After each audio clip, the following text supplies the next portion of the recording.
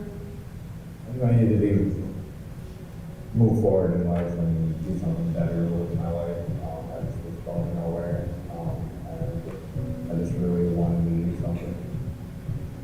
Instead of just working jobs where it's minimum wage or just kind of this job and then that job, I would actually like to have a career in one that pays decently because, yeah, I do have 7 kids still like that. I kind of felt like I was stuck just working the regular jobs that don't pay. I think everybody knows those kind of jobs. You don't have no experience, you don't have any credentials. So you're just working a dead-end job, and then being able to get my CDL really boosted up my pay, where I was starting to get paid right away just with my CDL. It's taken a lot of stress out of my life. A lot of the organization stuff that can be so difficult. For me personally, the anxiety that goes with setting these things up. And the biggest part is the financial help. You know what I mean? You get out, you get established and let yourself forward, moving forward to getting established in a career. And I feel that it just builds inner confidence, builds purpose, alleviates a lot of financial stress. It's helped me push myself to do things that I didn't think I was going to be able to do by myself. Getting into any type of school, I couldn't afford it for one. I didn't know where to start at all. I didn't have my license for a long time. To be able to get my CDL on top of it just opens up so much. But now that my kids are getting older, and I do feel like it's great that I'm actually doing something for myself and getting a career for myself and actually having confidence in myself that, yeah, I can do it. Driving out to school every day, and I go to school full time, finding work and being able to balance that with school and work has been difficult, but there's something. The program, it isn't just a free ride. You work at it. You work at your accomplishments, and they're there to say, hey, great job. You did this. And sometimes the person just needs a little bit of help. When I was doing the beat numbers, helped me out with some interviews and boots and some things I really needed because it was cold and windy up there. They helped me get a job at my house and start college so I can actually, I'm going to career path and pay for it. You guys have definitely helped me a lot. I don't think I would have had the courage to go back to school on my own, nor would I have had the means to continue down that path after I got home. The stability and the confidence, but it's allowed me to take the steps to do the things I know I can do, I'm capable of, want to do, and it means to do that. So yeah, stability and confidence. Stability is huge. That might be the biggest one. Get in the program.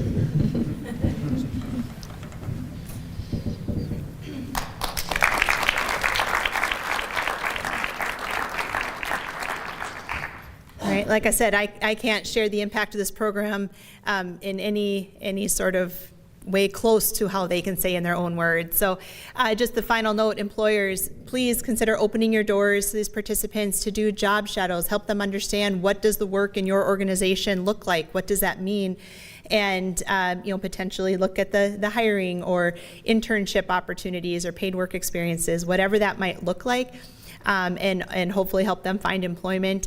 And think we can also take existing employees. So if you have employees who might fit some of those criteria that are looking to upskill, that's another resource that we can help, or another population we can help. And then to our workforce partners, we're all in this together, making sure we're being efficient and serving as many as we can. And if there are folks that maybe you can't serve for various reasons, always stay in communication with us and refer over any of those folks who might be a good fit for our program that might not fit into yours. So with that, that is our Empowered Worker program. Thank you.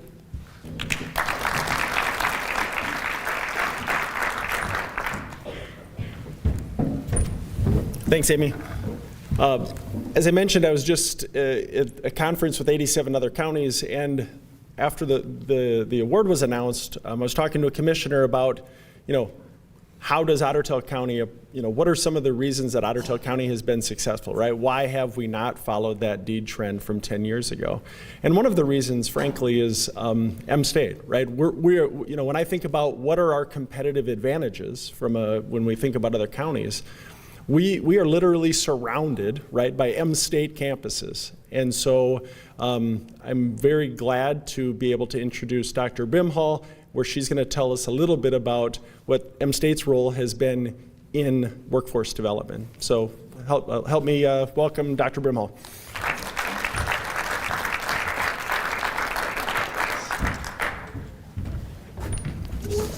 Well, good morning. It is great to be here, and I don't want to let Nick leave the stage without saying that, we have 3 other campuses. You're on Fergus Falls campus. Some days I have to remind myself where I am. So today you're in Fergus Falls, folks, if you travel a lot.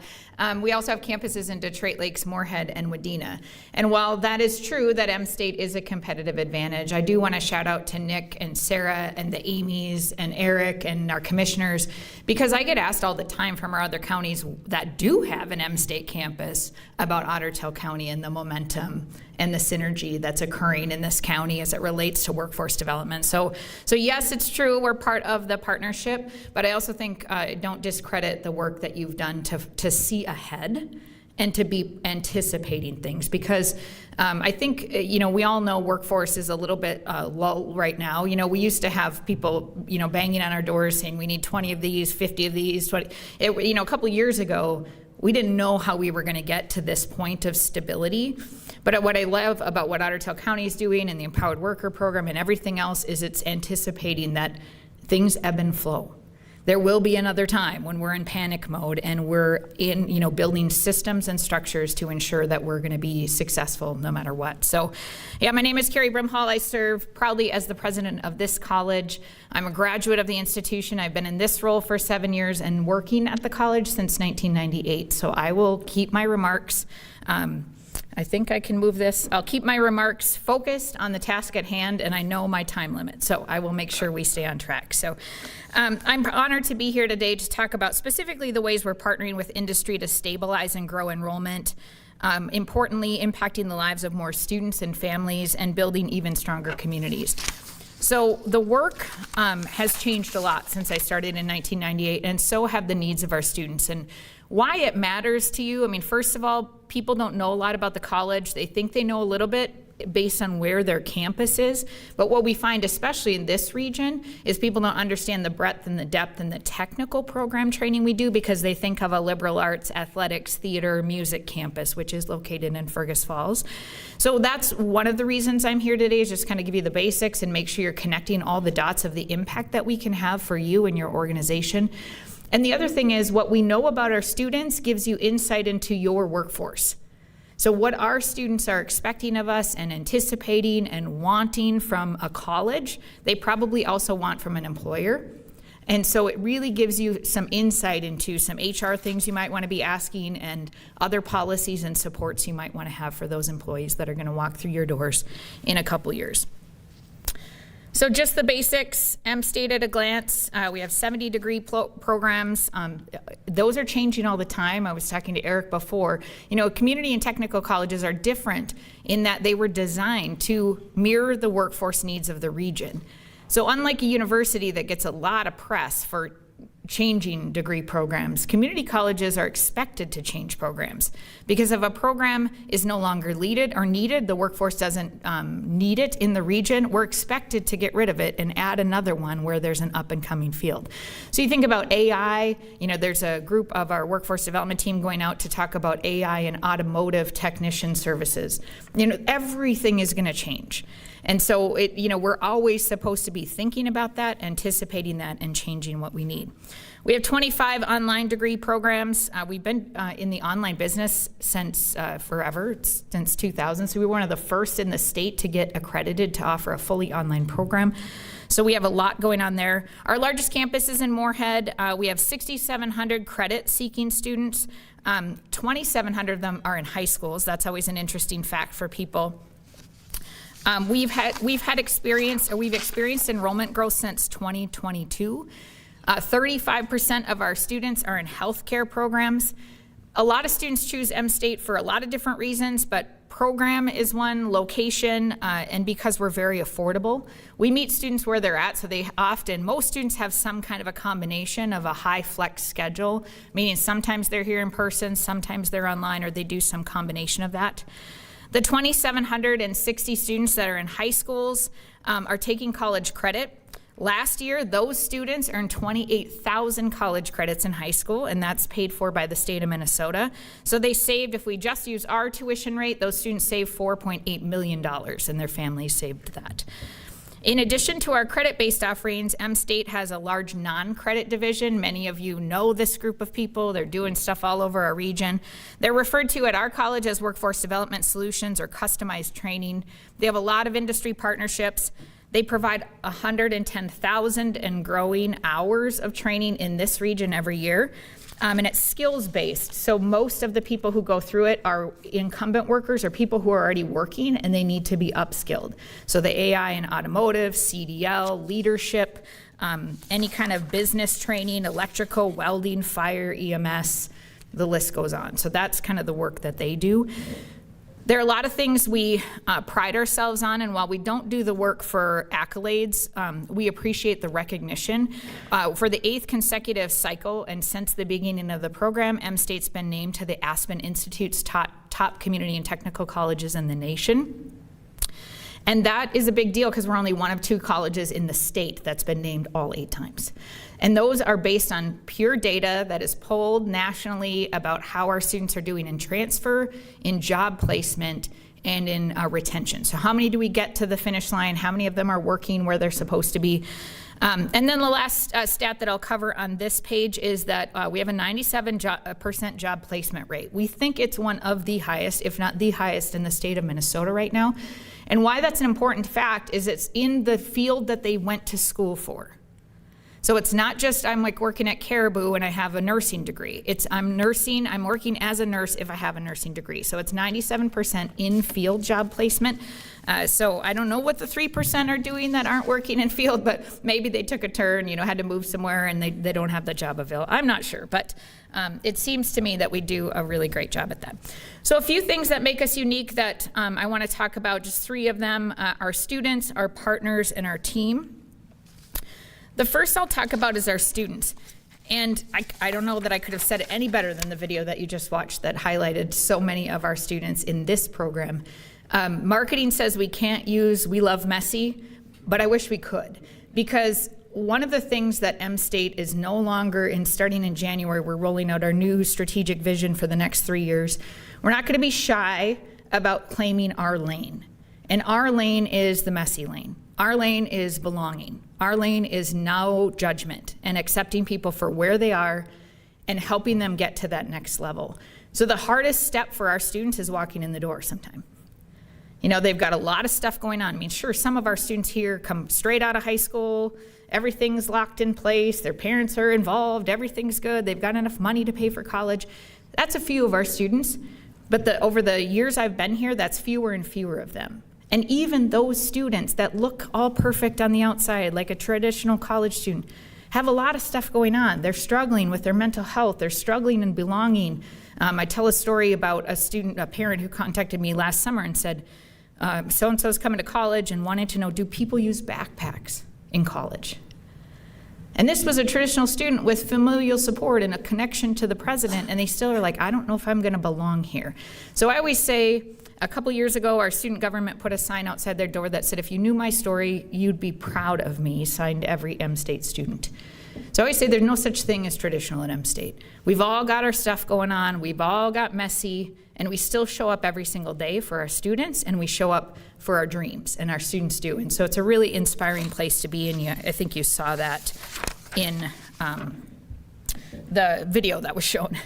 We have a lot of things going on with support that are different than when I started at the college or when I went to college. So we assume this messiness exists and we build support around it. So we've got navigators, we work with counties, we've got on-campus navigators, we've got Smart Start workshops. So we're trying to assume students don't know how to navigate this complex system. We're also assuming that they need to be caught when they fall. So we build in supports all along the way. We give out emergency grants all the time. Students, can't pay rent. We had a student just last week, I was told, lived with some roommates, things blew up, now they need to pay rent and they're the only one paying it. What do you do? That can take a dream and crush it, and to completely take a student off track for years, because then they have to get a job to pay the rent, now they can't go to school, and this whole kind of cycle continues. So we have emergency grants, we have full-time food pantries on every campus. This campus is going through between 500 and 1,000 pounds of food a week right now. So this, we say, well, why is that the college's job? Because you can't learn if you're hungry. And our students don't have access. This is one of the things I learned. They don't always have access to things like food pantries because they're not residents of the county. They're not residents of the community. They don't have a driver's license that shows they're a resident. They don't have a bill because they live in housing that shows that they can get access to food pantries. So all that to say, there's a lot going on to support students, but it starts with us knowing who we are and knowing who our students are, and then planning for those things to happen. The other thing that's really interesting about technology, and just a really quick example, is that we have a tool now that tells us how many of our students can't graduate because we didn't schedule courses right. So nationally, the statistics are crazy. How many students nationally don't complete their degree because the college doesn't have the course in the right semester? And again, life happens, you start working, I'll take it next year, guess what? Then you got, something happened in life and everything threw off track, and that student sits with no degree, no certification, and they might be 1 or 2 classes short. So we're doing some tool that will basically tell us who needs what courses and what semester, and we can build it based on need instead of rolling things over. So kind of an interesting thing. A couple of things about our partners. One of the things that's great about community technical colleges is we have built-in input all the time. So if our students aren't learning the right things, our advisory board members tell us. If we're not offering the right programs, our community partners tell us. We're just getting feedback now about a new program we need to add based on these students enrolled in the Empowered Partner Program.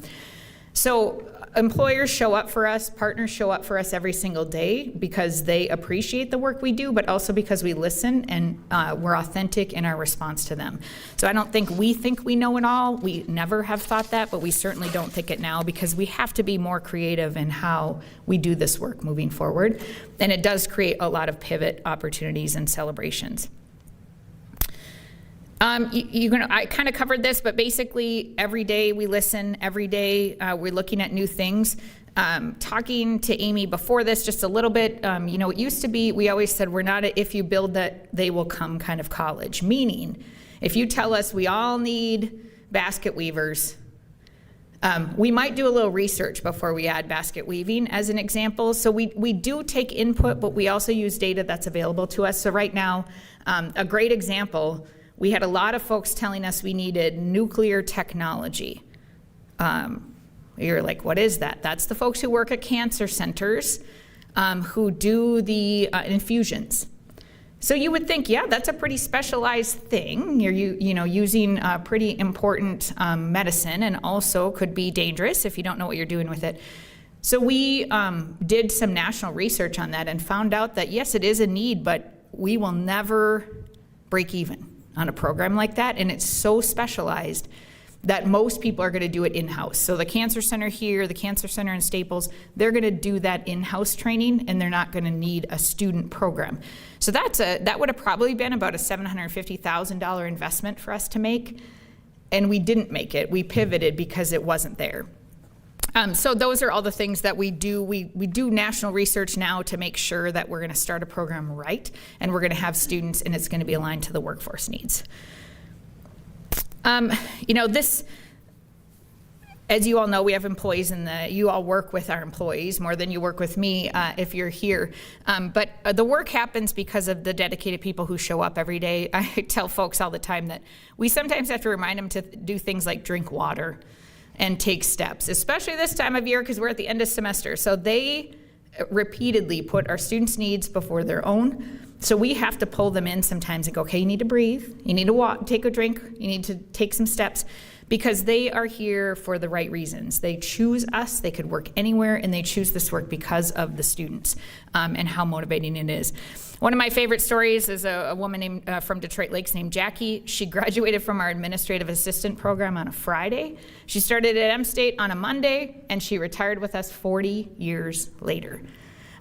So that's the kind of dedication we have to this mission, and it really makes all the difference in the world. Right now, our applicant pools are very strong. I think during COVID, people went back to this place of figuring out who they are and what their purpose is. And so we, luckily, are a purpose-driven organization like many of you, so our applications we're doing really well with hiring. And we went through a period of time a couple months ago where we had 0 job openings, which hasn't happened at the college for a really long time. We have a culture of listening. I think it's great that our employees tell me what they think, really think all the time about things. I get a lot of feedback, and I think that's great. I think it makes us a stronger organization when we are flat in the way that we listen to folks. We believe that our employees know way more about our students than I ever will. They know way more about our challenges and opportunities than I ever will, and we build ourselves around that notion.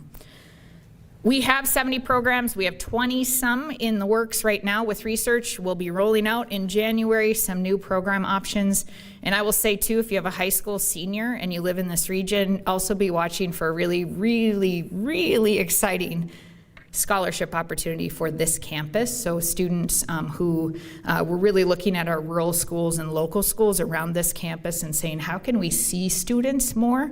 How can we take the student that's in a small high school an hour from here and make sure that they know they're as valuable as those students in bigger schools that maybe get noticed a bit more. So rolling out in January, a very exciting tuition-free opportunity for tons of students to attend this campus next year. So that's exciting. I think you kind of got this, and I'll just make sure, that I'm on track. The future workforce comes to us in lots of ways. A lot of people talk about and think about the traditional college student, but I think you saw in the video that we are far beyond that in terms of who we serve. And, again, why this matters to the region, there's a lot of stats, but basically these students are here. Most of them are here in this region, and they just want to upskill and make a better life for themselves. Our economic impact is big. You can see that. We're a very large organization. We have about 400 employees, and we think it's really great to be in this region. Our call to action, and then I'll take any questions that you have of me because I like to answer those too.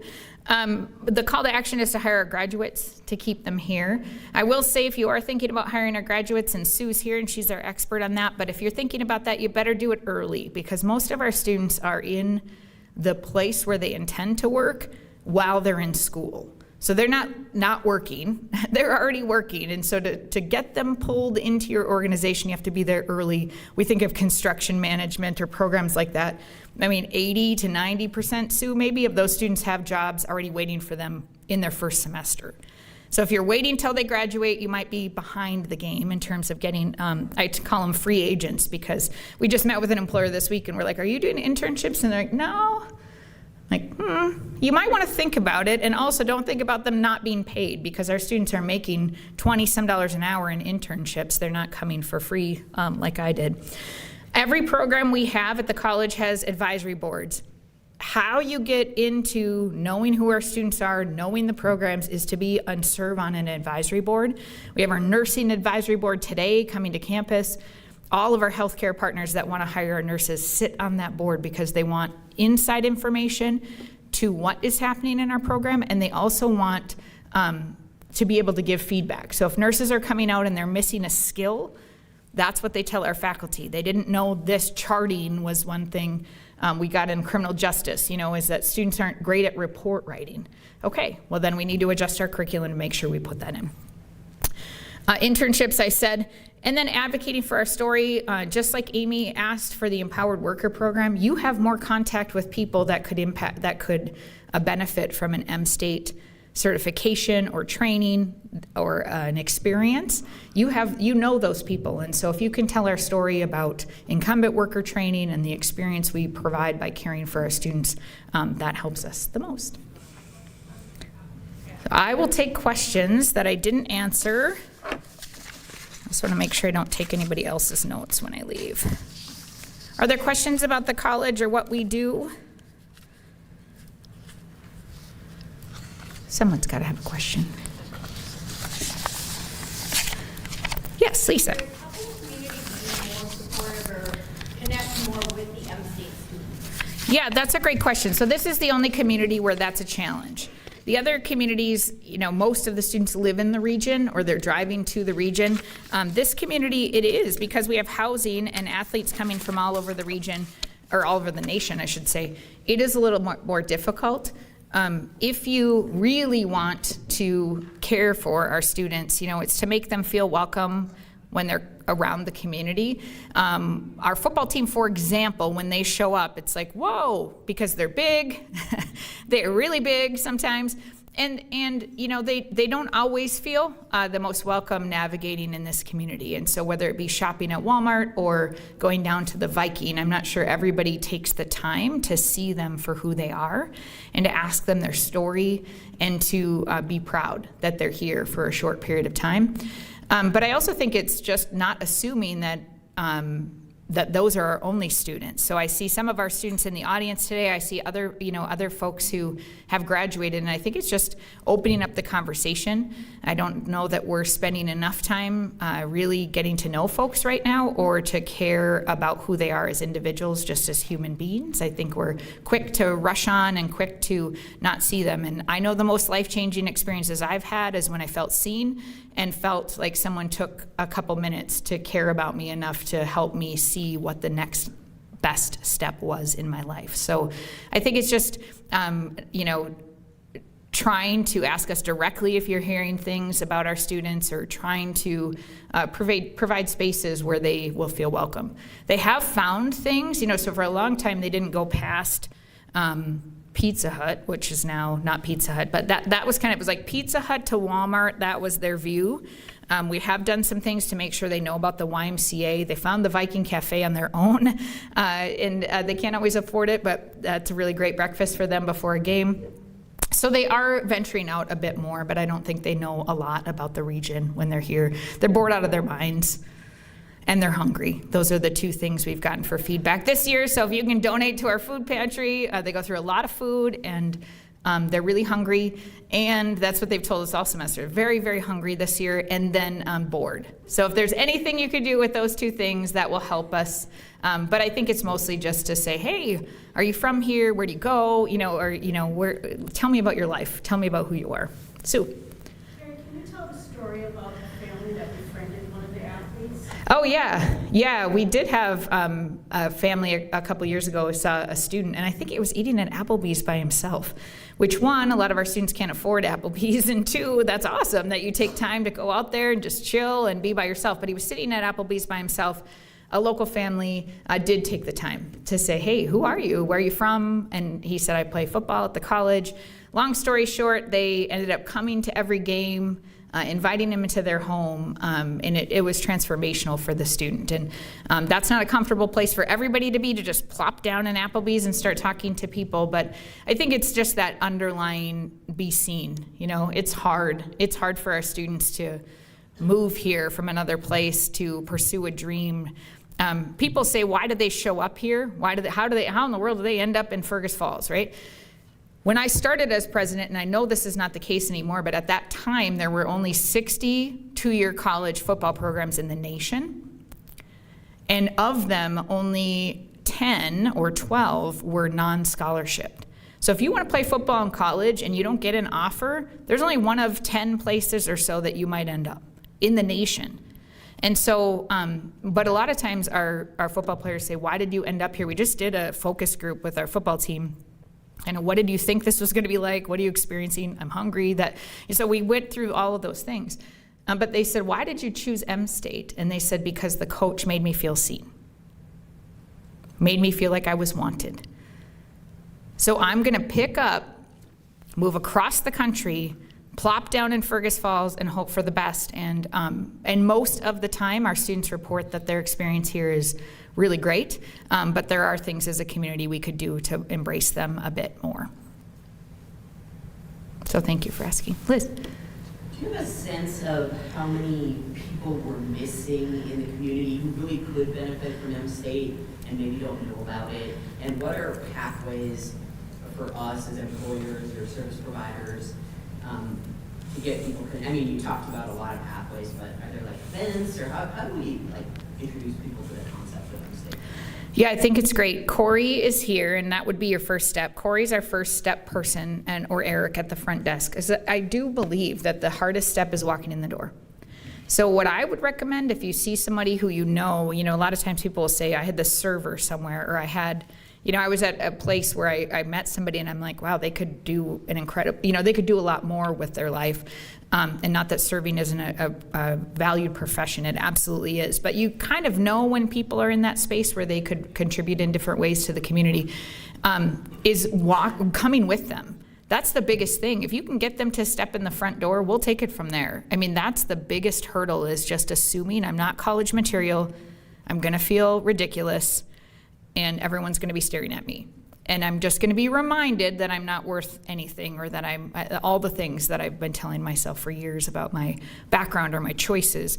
So that's the biggest thing I would say is walk them here, bring them with you, talk about the staff and how they'll embrace them. I've never heard of someone that's come on campus and said they didn't feel that way.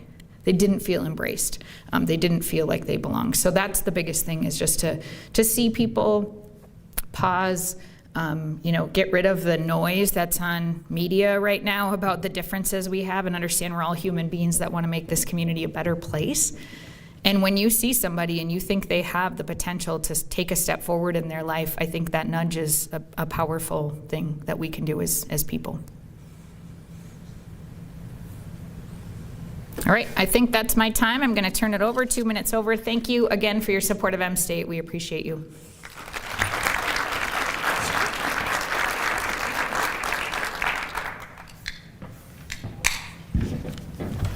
Thank you, President Brimhall. She mentioned the importance of connecting with students early. I was at a sporting event and happened to be talking to an M-State student, and he mentioned that he was wanted to go into education and looking for a job in education. Was working several jobs, trying to balance jobs, going to school here, participating in sports. And I said, well, I know there's positions at several of our schools, probably all of our schools. And so I happened to text one of the principals. I said, hey, I talked to this M-State student that is interested in working in one of the schools.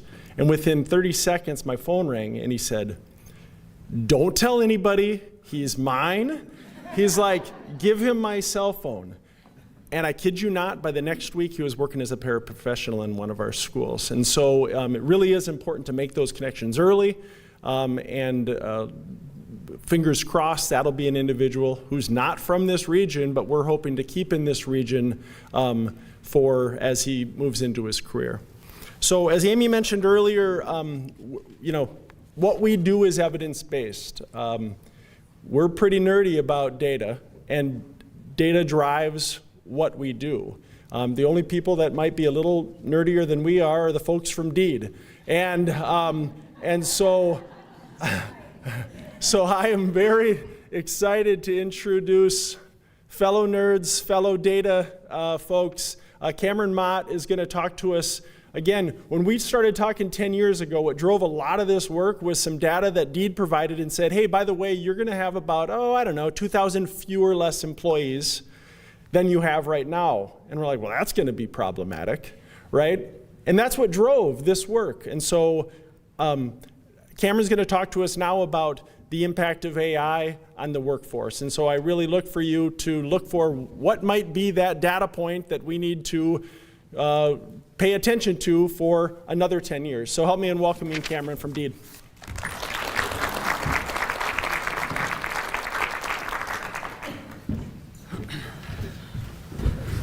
Well, that might actually be the best introduction I've ever had. I am nerdy. So Excited to be embraced by that. Thank you so much for inviting me here today. I've got quite a bit of content, and I want to say on the front end that I am not an expert in artificial intelligence. I'm not going to train you how to use AI today, but I do want to talk about the impact that artificial intelligence is going to have in the economy moving forward.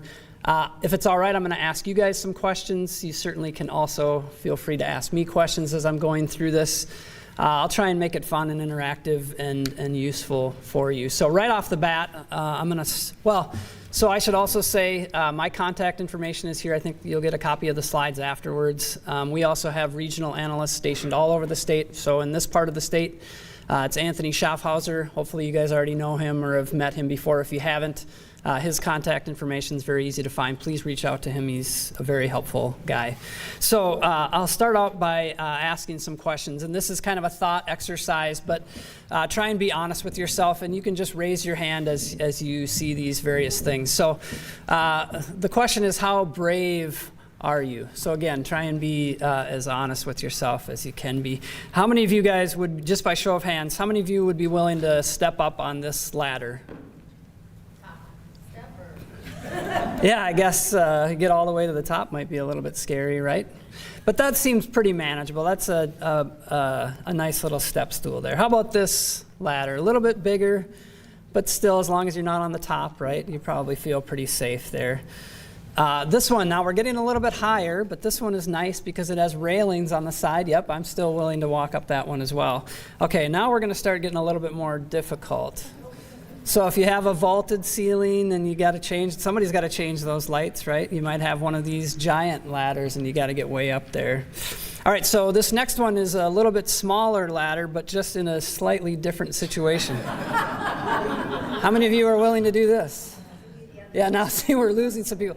I actually did do something, this is not a picture of me, but I did something like this when we lived in a townhouse. We were trying to paint in the stairway, and so one side of the ladder was on the stairs, and then the other side was on a trash can.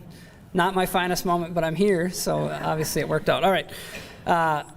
So this one, I'm out, right? Anybody, this guy, this is actually from the UK. This person got into a tractor bucket and went up on a ladder. That seems crazy to me. Nobody's willing to do that? All right, sweet. I appreciate that. So this one, not necessarily climbing the ladder, and I might actually be okay to be the two guys that are on the ledge standing on the ladder. I would not want to be the guy who's having to fix the air conditioner there, right? I guess it depends on which ladder you're standing on. All right, so here's the last one then. Yeah, I am completely out on this one. There is zero chance I'm walking across that ladder. So this is kind of what artificial intelligence feels like, right? Sometimes it feels like it is walking across a giant icy cavern. But sometimes it's as easy as just taking that first step on the step stool, right? So artificial intelligence, you probably are mostly familiar with what it is now. ChatGPT, this seems crazy, but ChatGPT was released 3 years ago, November of 2022. So things have changed considerably during that time frame, right? And again, I'm not an expert on artificial intelligence. I can't train you how to use it, but a colleague of mine, Luke Greiner, and we wrote an article about how artificial intelligence is going to impact our economy. And there's been lots of different studies. It's kind of a hard thing to quantify, but there's been a lot of different studies of how exposed different occupations are to artificial intelligence. So you might be familiar with some of the main tools like ChatGPT. You can kind of just raise your hand here too. Like ChatGPT, everybody's heard of that, right? That's the one that a lot of students are using as well. But there are some other options as well, like Perplexity. Have anybody heard of or used Perplexity? Claude, that's a pretty large competitor now to ChatGPT. Julius, anybody familiar with that one? If you're really nerdy, you've probably used Julius because it's really helpful with data analysis. Gemini, that's getting plugged into everything that you do. So if you Google stuff now, it'll still give you a search result, but at the top, it'll also give you some AI-related results. Grammarly, maybe you guys have been using that. Grammarly is actually an artificial intelligence software. Microsoft Copilot, that's what we use at Deed. Like that's, and maybe if you're working for the state, you're running into the same issues. So Luke and I, this is Luke. I'm the one on the left here. We actually used artificial intelligence while we were writing the article. Now, we mostly just used it to make pictures of us as babies. No, I'm just kidding. We actually used it to help with some of the research and analysis that we did on the front end. And then we actually anybody can use it to help sharpen up their writing. So we put content in and then we plug it into ChatGPT and we say, how does this sound? Or help summarize this area, or what things are we missing when we're talking about this? So there's lots of different opportunities for,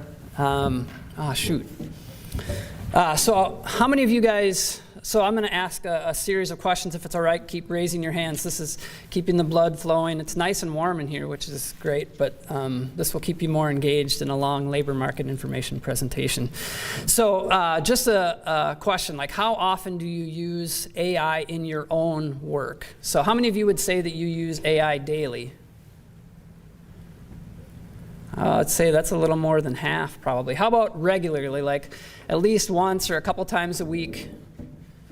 Okay, there's a fair amount that are doing that. How about occasionally, like you've used it once or twice, but you're not frequently plugging into it? Okay. And then how about never? Maybe you're a little bit scared of using AI. Yeah. Yeah, it feels like, again, it's tough because that jump into AI can be really scary.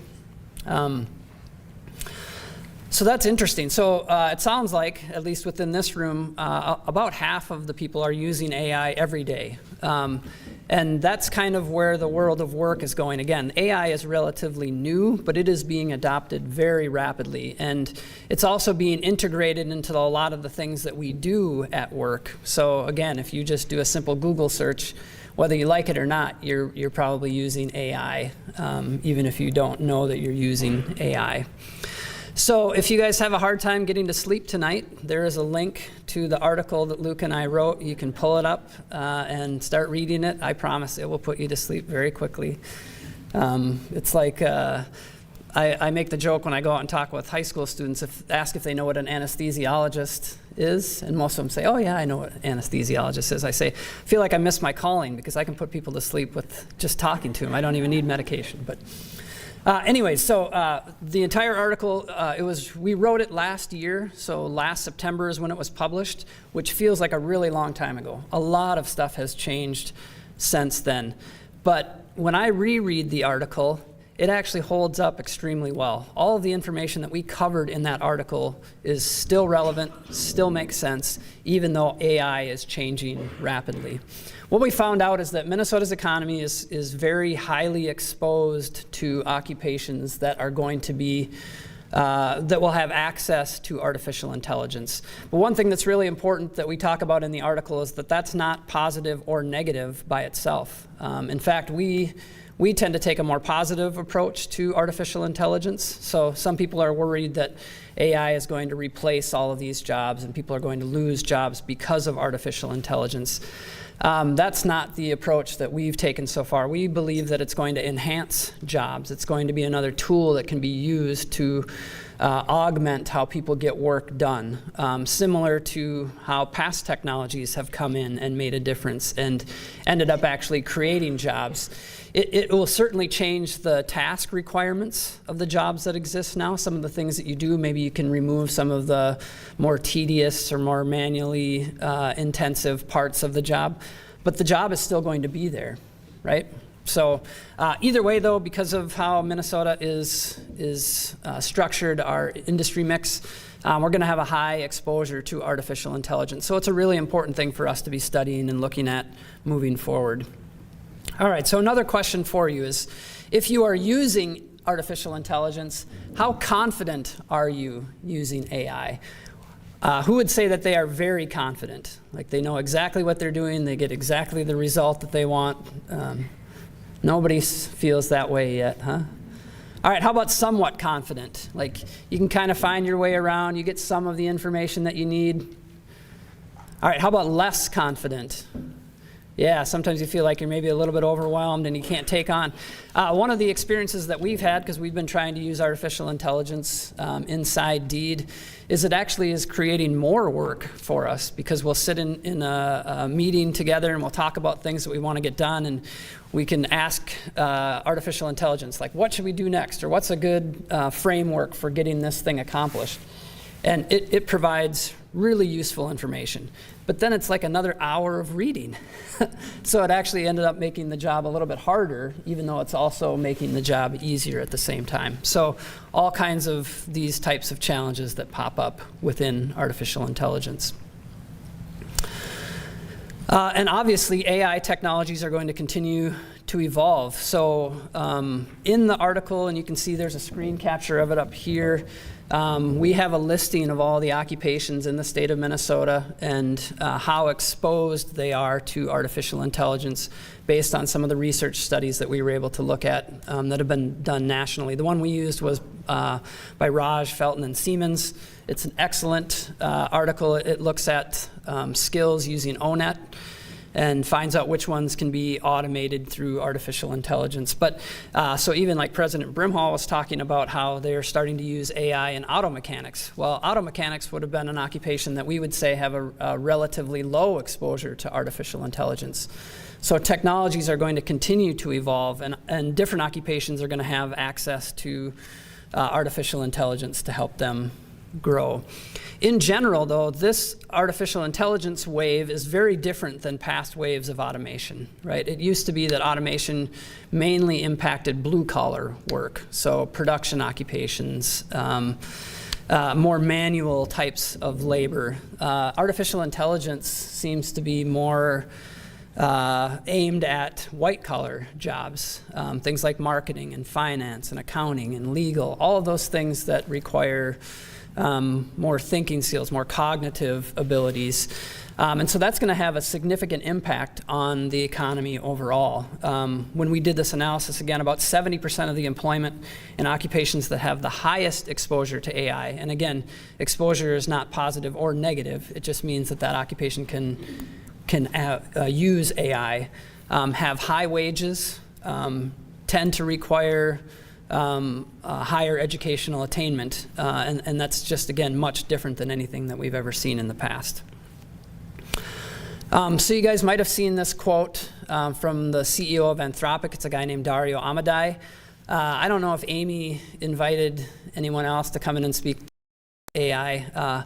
If you invited Dario to come in and talk about why it is that he thinks 50% of entry-level white-collar jobs are going to disappear, I would imagine his speaking fee is probably, I don't know, $50,000, $100,000. Maybe it's an unknowable number. I'm here for free.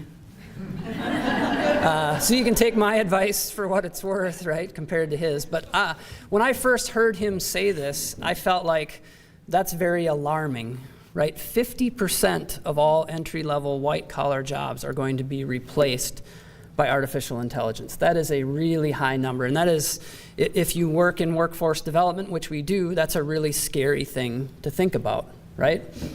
But the more I thought about it, the more I was thinking, well, maybe he's just trying to make this a big deal, right? It probably wouldn't be a headline if he said, yeah, you know, entry-level people are going to need to learn how to use AI in order to be successful, or 10% or whatever. I don't know what the threshold would be, but this feels like a really big number. And maybe the reason it's a big number is because he wants to give people a heads up, like, you need to start paying attention to artificial intelligence. It is going to impact how people come into the labor force.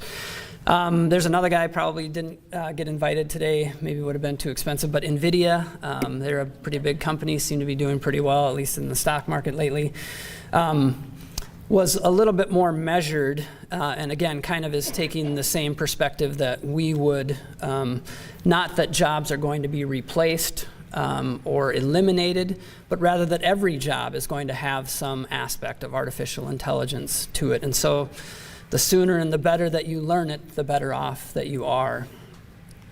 So we started looking for research.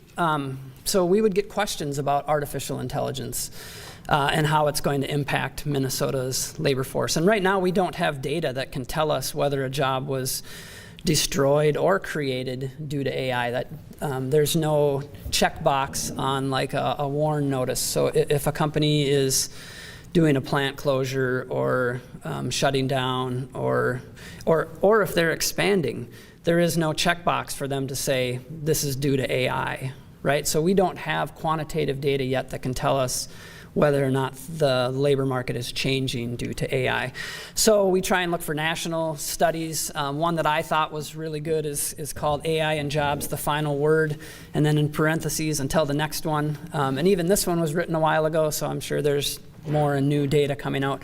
But they tried to look at employment data at occupations that are highly exposed to see if they were declining faster than other occupations, and they did not find that. Then they tried to look for like job posting information. Was there an uptick in occupations that were highly exposed or a bigger decline in job vacancies that were highly exposed? They didn't find that. They tried looking at college students and whether or not they were having a more difficult time. They did not find that. And so far we haven't been able to prove any direct change in occupational demand due to AI. Now that was one study. There's another one called The Canaries in the Coal Mine, and it was written, it's been published recently. And again, if you think that our article about AI was boring, this one's even worse, right? This put you to sleep as well. But there's some interesting information in it talking about how, again, occupations are being exposed to AI, but it doesn't mean that they're being replaced. The one thing that they were able to start showing is that for the youngest workers, so people who are early in their careers, just graduating from college, that there was a decline in some of these white-collar jobs, the same way that the CEO of Anthropic was talking about. But for mid-career and later career people in those same occupations, they weren't seeing an impact from AI yet. So the idea is that AI might restructure labor force demand, not broadly, but very specifically. So again, occupations, the tasks that are required in those occupations is going to change. And we think that's the important message that people would need to take from that. Not that wholesale jobs are going to disappear, but that the things that those jobs do might change because of the ability of using AI. All right, so in your own experience, how valuable has AI been in your job? If you think it's been very valuable, raise your hand. A much smaller percentage. So if half of the room is using AI every day, but only maybe 10% of the room feels like it's been very valuable, that is the adoption curve that we're dealing with in AI right now. My guess would be, so when we wrote this article last year, if I had asked those same questions, I bet a smaller percentage would have raised their hands and saying they're using AI every day, and probably even a smaller percentage would have said that it's been very valuable. How about somewhat valuable? All right, now we're seeing everybody's kind of in that grouping. How about less valuable or not finding value at all in using AI? Okay, and if you aren't using it, then you probably aren't getting any value from it. So one of the things that we did in the article is to look at the occupations that are exposed to AI and what that means for industries then, because we know what occupations work within different industries. And so there are certainly some industries that are going to be more highly exposed to AI, things including like professional and technical services. And that's kind of a broad category. So more specifically, it would be like accounting and bookkeeping and tax preparation services. Now, that's not to suggest that your accountant is now using AI to do your work, but they can benefit from AI in the services that they're providing. Legal services, marketing services, advertising services, those types of things. Finance and insurance as a broad category. Information as a broad category. Administrative support services, so call centers are going to benefit from using AI. And maybe you've already had experiences dealing with customer service that is AI generated. Sometimes it's better, sometimes it's way worse, right? You'd rather have a person that you can talk to. Some other areas then include manufacturing. So manufacturing from an automation standpoint and also from like decision making and pulling up large pieces of data and figuring out how to improve things. And then healthcare and social assistance. There's lots of opportunities to use artificial intelligence there. You can process large quantities of data and try and make sense of all of it. The one area that we really pulled out, though, in the article, and I think is probably the most interesting when you think about artificial intelligence, is where we are today, right? Educational services is an industry that will benefit from artificial intelligence, but also is responsible for training the workforce, the future workforce, on how to use artificial intelligence.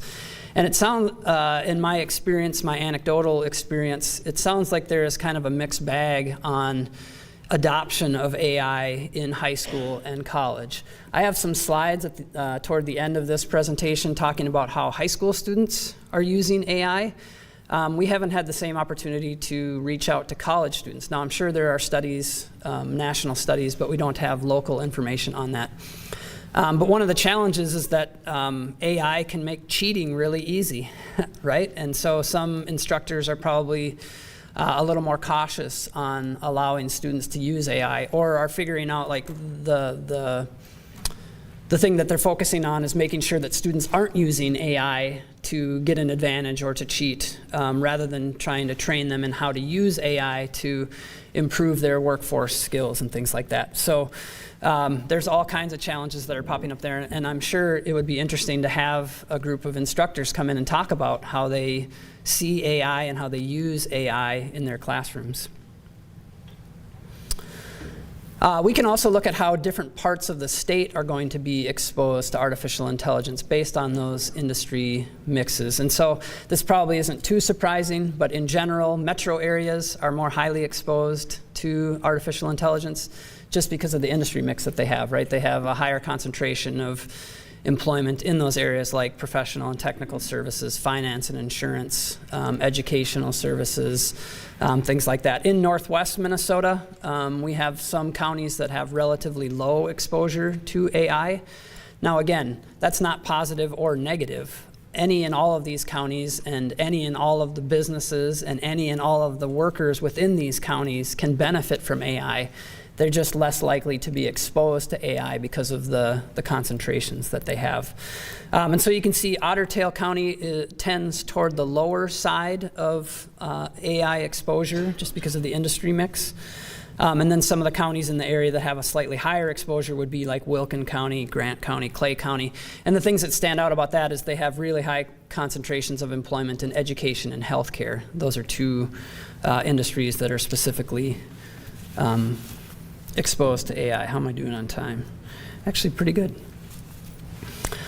For this presentation, I also am including some very specific data for Otter Tail County, and it was nice to have Amy and talk about how you were using deed data on the front end. This is something that we're happy to provide, and this is going to feel like a lot of data, but we've got way more beyond that. So if you have any questions on breaking down some of these details, we'd be happy to help with that. So what makes Otter Tail County have a slightly lower exposure score than some other counties in the state? Well, if you look, Otter Tail County has about 23,000 jobs at about 1,900 firms.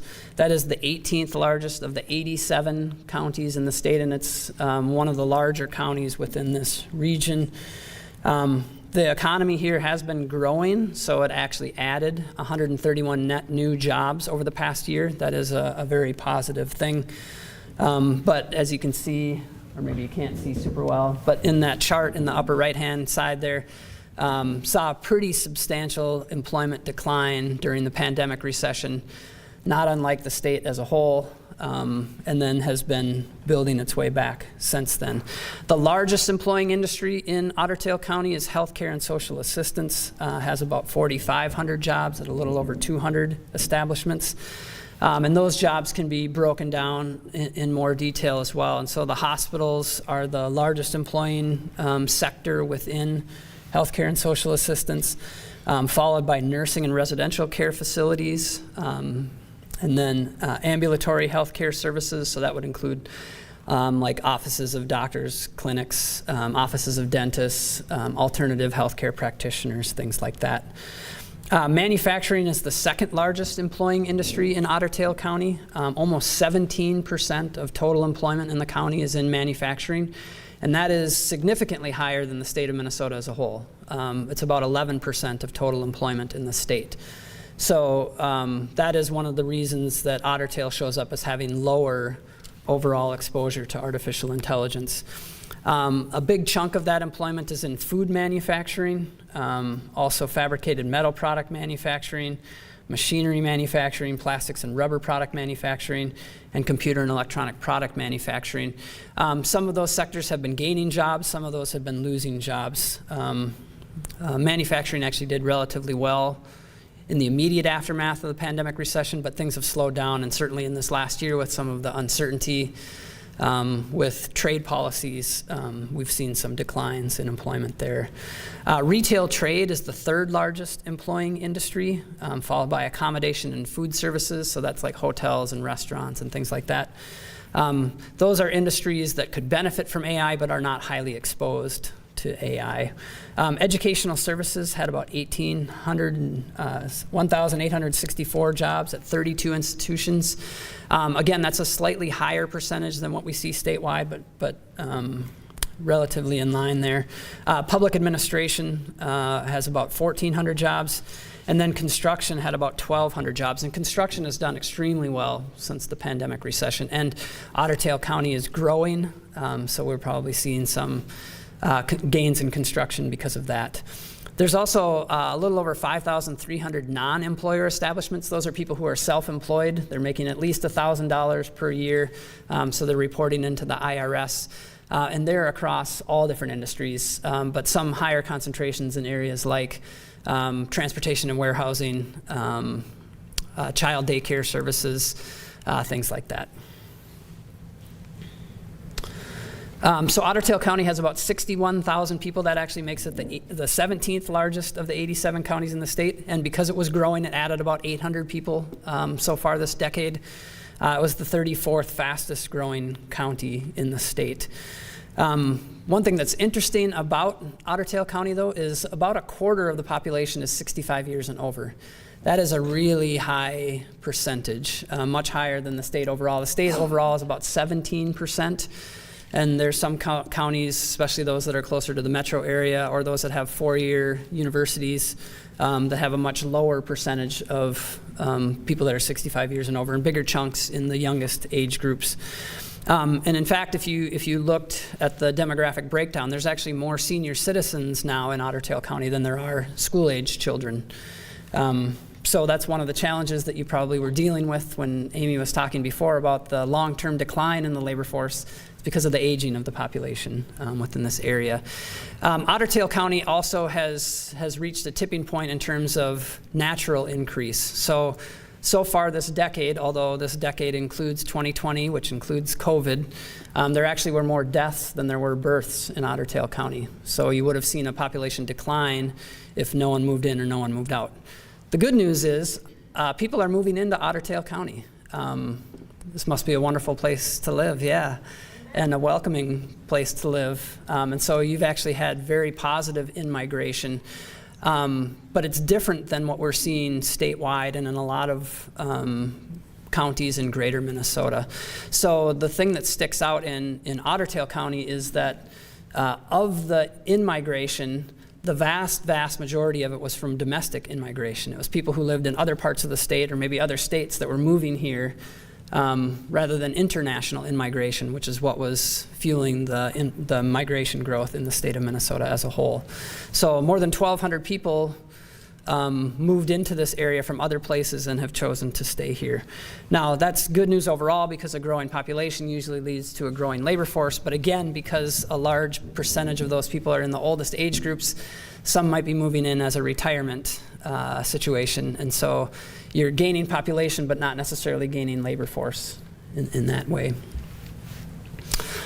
So the State Demographic Center does population projections. So they try and look to see what's going to happen in the future, and they base that on birth rates and death rates and migration patterns. They believe that Otter Tail County is going to continue growing. They were a little bit ahead of where you guys actually are in your population estimates. So their estimate for 2025 was a little over 61,000 people. That's certainly close to where you guys are. And they believe that if growth continues the way that it has in the past, that Otter Tail County will reach about 66,000 people by 2035. So another 4,000 to 5,000 people moving into the county. That's enviable, right? A lot of counties in greater Minnesota don't have that same luxury where they have these large groups of people who are moving into the area. If that was to happen, again, Otter Tail County is one of the largest. It's the 17th largest of 87 counties in the state now. But you can also look at how those population changes are expected to happen across age groups. And so what sticks out for Otter Tail County is that there's going to be huge gains in the number of people that are 75 years and over, right? So everybody who is 65 years now, 10 years from now is going to be 75 years, right? So it's just this aging of the baby boom generation moving through. And then also expected to see some growth, though, in 15 to 54 years of age, which is prime working years and very helpful for the labor force. But then correspondingly, then there are losses in the 55 to 74-year-old age group. Again, that's the baby boom generation just kind of aging through that section. And then there's also some corresponding losses in school-age children. One of the things that President Brimhall was talking about, this area seems to do a really good job of training people for jobs that are available. And so Otter Tail County has a higher concentration of people with an associate's degree and a lower concentration of people with a bachelor's degree or higher in comparison to the state as a whole. All right, so Otter Tail County, if you look at the labor force, this is very positive news. I didn't realize the impact that Deed's data had until you were talking this is ideal for us. This is the way that it should work out, right? We provide data and then somebody says, oh, that data is interesting. What should we do with it? And so I've got better news for you this time around, thankfully, right? So we can also do long-term labor force projections, again, looking 10 years into the future. So we use those population projections from the State Demographic Center. And if we apply current labor force participation rates by age group to those population projections, we believe that Otter Tail County is actually going to add about 2,000 workers over the next decade. That would be wonderful, right? I think everybody would celebrate that as a success. But the demographics of that workforce are going to be changing over that 10-year period, and we can provide additional detail about that if you like. But where we're starting to see growth is, again, in that oldest population, the oldest workers. So you might be adding workers, but they might not be your traditional full-time, year-round construction or manufacturing type employees. They might want to do more part-time, maybe consulting work or working in retail trade and accommodation and food services and things like that. There's also a big gain, projected to be a big gain in that 25 to 54-year-old age group. And 10 years from now, so the baby boomers have kind of dominated the labor force for a long period of time, but as more and more start to reach retirement age, and COVID certainly changed the rate of retirement, baby boomers will make up only about 5% of the labor force by 2035. That puts, so employers have probably been telling you, it's hard to find workers, right? There's not enough available people for all the jobs that they would add if they had access to available people. One other thing that kind of sticks out too about Otter Tail County is they have more workers than jobs, so they're actually a net labor exporter. We have people who live here but then go to other places for work. And so one of the ways that you can fill jobs that are available here is by keeping them from leaving. Now, there's probably good reasons that they're leaving, right? They're commuting to a specific job or a specific skill set or a wage that they have. But there is opportunities there. One other thing that I wanted to point out quickly too, the percentage of people who are working at home jumped up to 11% in the most recent census data, and that was nearly double what it was prior to COVID. So COVID made it easier for people to work from home. That's certainly been a benefit, and it makes it easier for people to move into Otter Tail County, even if they're working for a company that's located somewhere else. You probably feel like, oh my gosh, that was so much data. How could he have more data? All I have left is data. So buckle up, like this is what it is. I think there is coffee over there, right? Like you can go and grab coffee or donuts if you need some. So we also do employment projections. We try and look at how things are going to change in the job market over the next 10 years. We do these every 2 years. It's pretty difficult work because there's a lot of things that we can't predict, right? When we did our 2020 to 2030 projections, we had the benefit of knowing about COVID. But when we did our 2018 to 2028 projections, we had no idea that a global pandemic was going to come in. And obviously there's other things we can't predict too, like legislative changes can make a big impact. Technology changes, so like artificial intelligence. We are starting to incorporate artificial intelligence into future projections now, saying how things are going to change. That being said, we believe that the state of Minnesota is going to continue adding jobs over the next decade. We're expecting to add about 145,000 net new jobs during this time frame. In Northwest Minnesota, that works out to about 10,000 net new jobs. So there's going to be steady employment growth in Northwest Minnesota if things continue the way that they're currently going. So we provide that information both at the industry level and at the occupational level. When you look in the state of Minnesota, we're expecting to see pretty strong growth in professional and technical services, which again is things like architecture and engineering and legal services and accounting and those types of services. And then also arts, entertainment, and recreation. And that one might seem kind of strange, right? Because that's not really a specialty in the state of Minnesota. A lot of that is actually still catching up to the job losses that happened during the pandemic. Like we're still reaching break even in arts, entertainment, and recreation.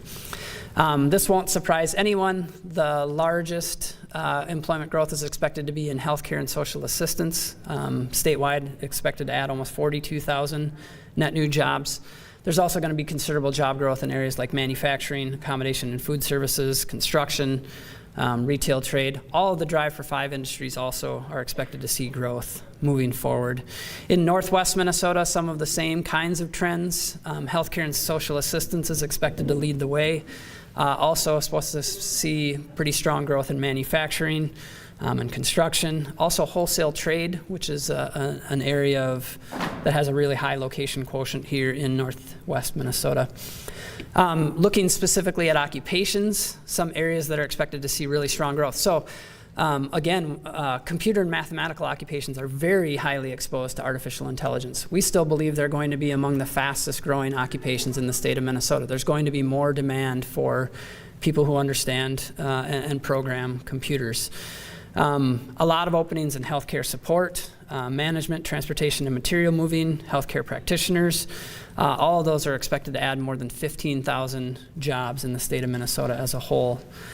It might be surprising to see the fastest growing job in the state of Minnesota is projected to be wind turbine service technicians.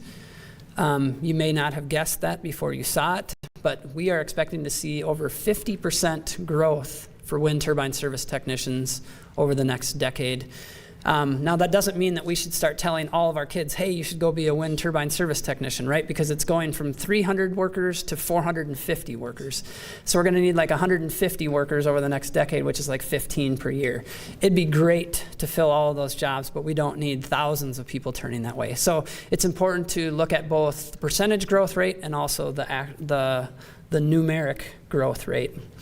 In Northwest Minnesota, we're expecting to see growth in transportation and material moving, healthcare support, healthcare practitioners, management occupations, and then construction and extraction occupations. And we have more detail to say, not just construction and extraction workers, but plumbers and electricians and carpenters and things like that. In addition to new jobs being created, there's also going to be tremendous demand for labor market exit openings. So those are jobs that currently exist, but they become open because the person who has it retires within that time frame. Anybody in here within 10 years of retiring? A couple of you? I wish I was. Like I'm hoping, I'm trying to set myself up so that I love my job, but I'm trying to set myself up so that I can retire here in 11 years.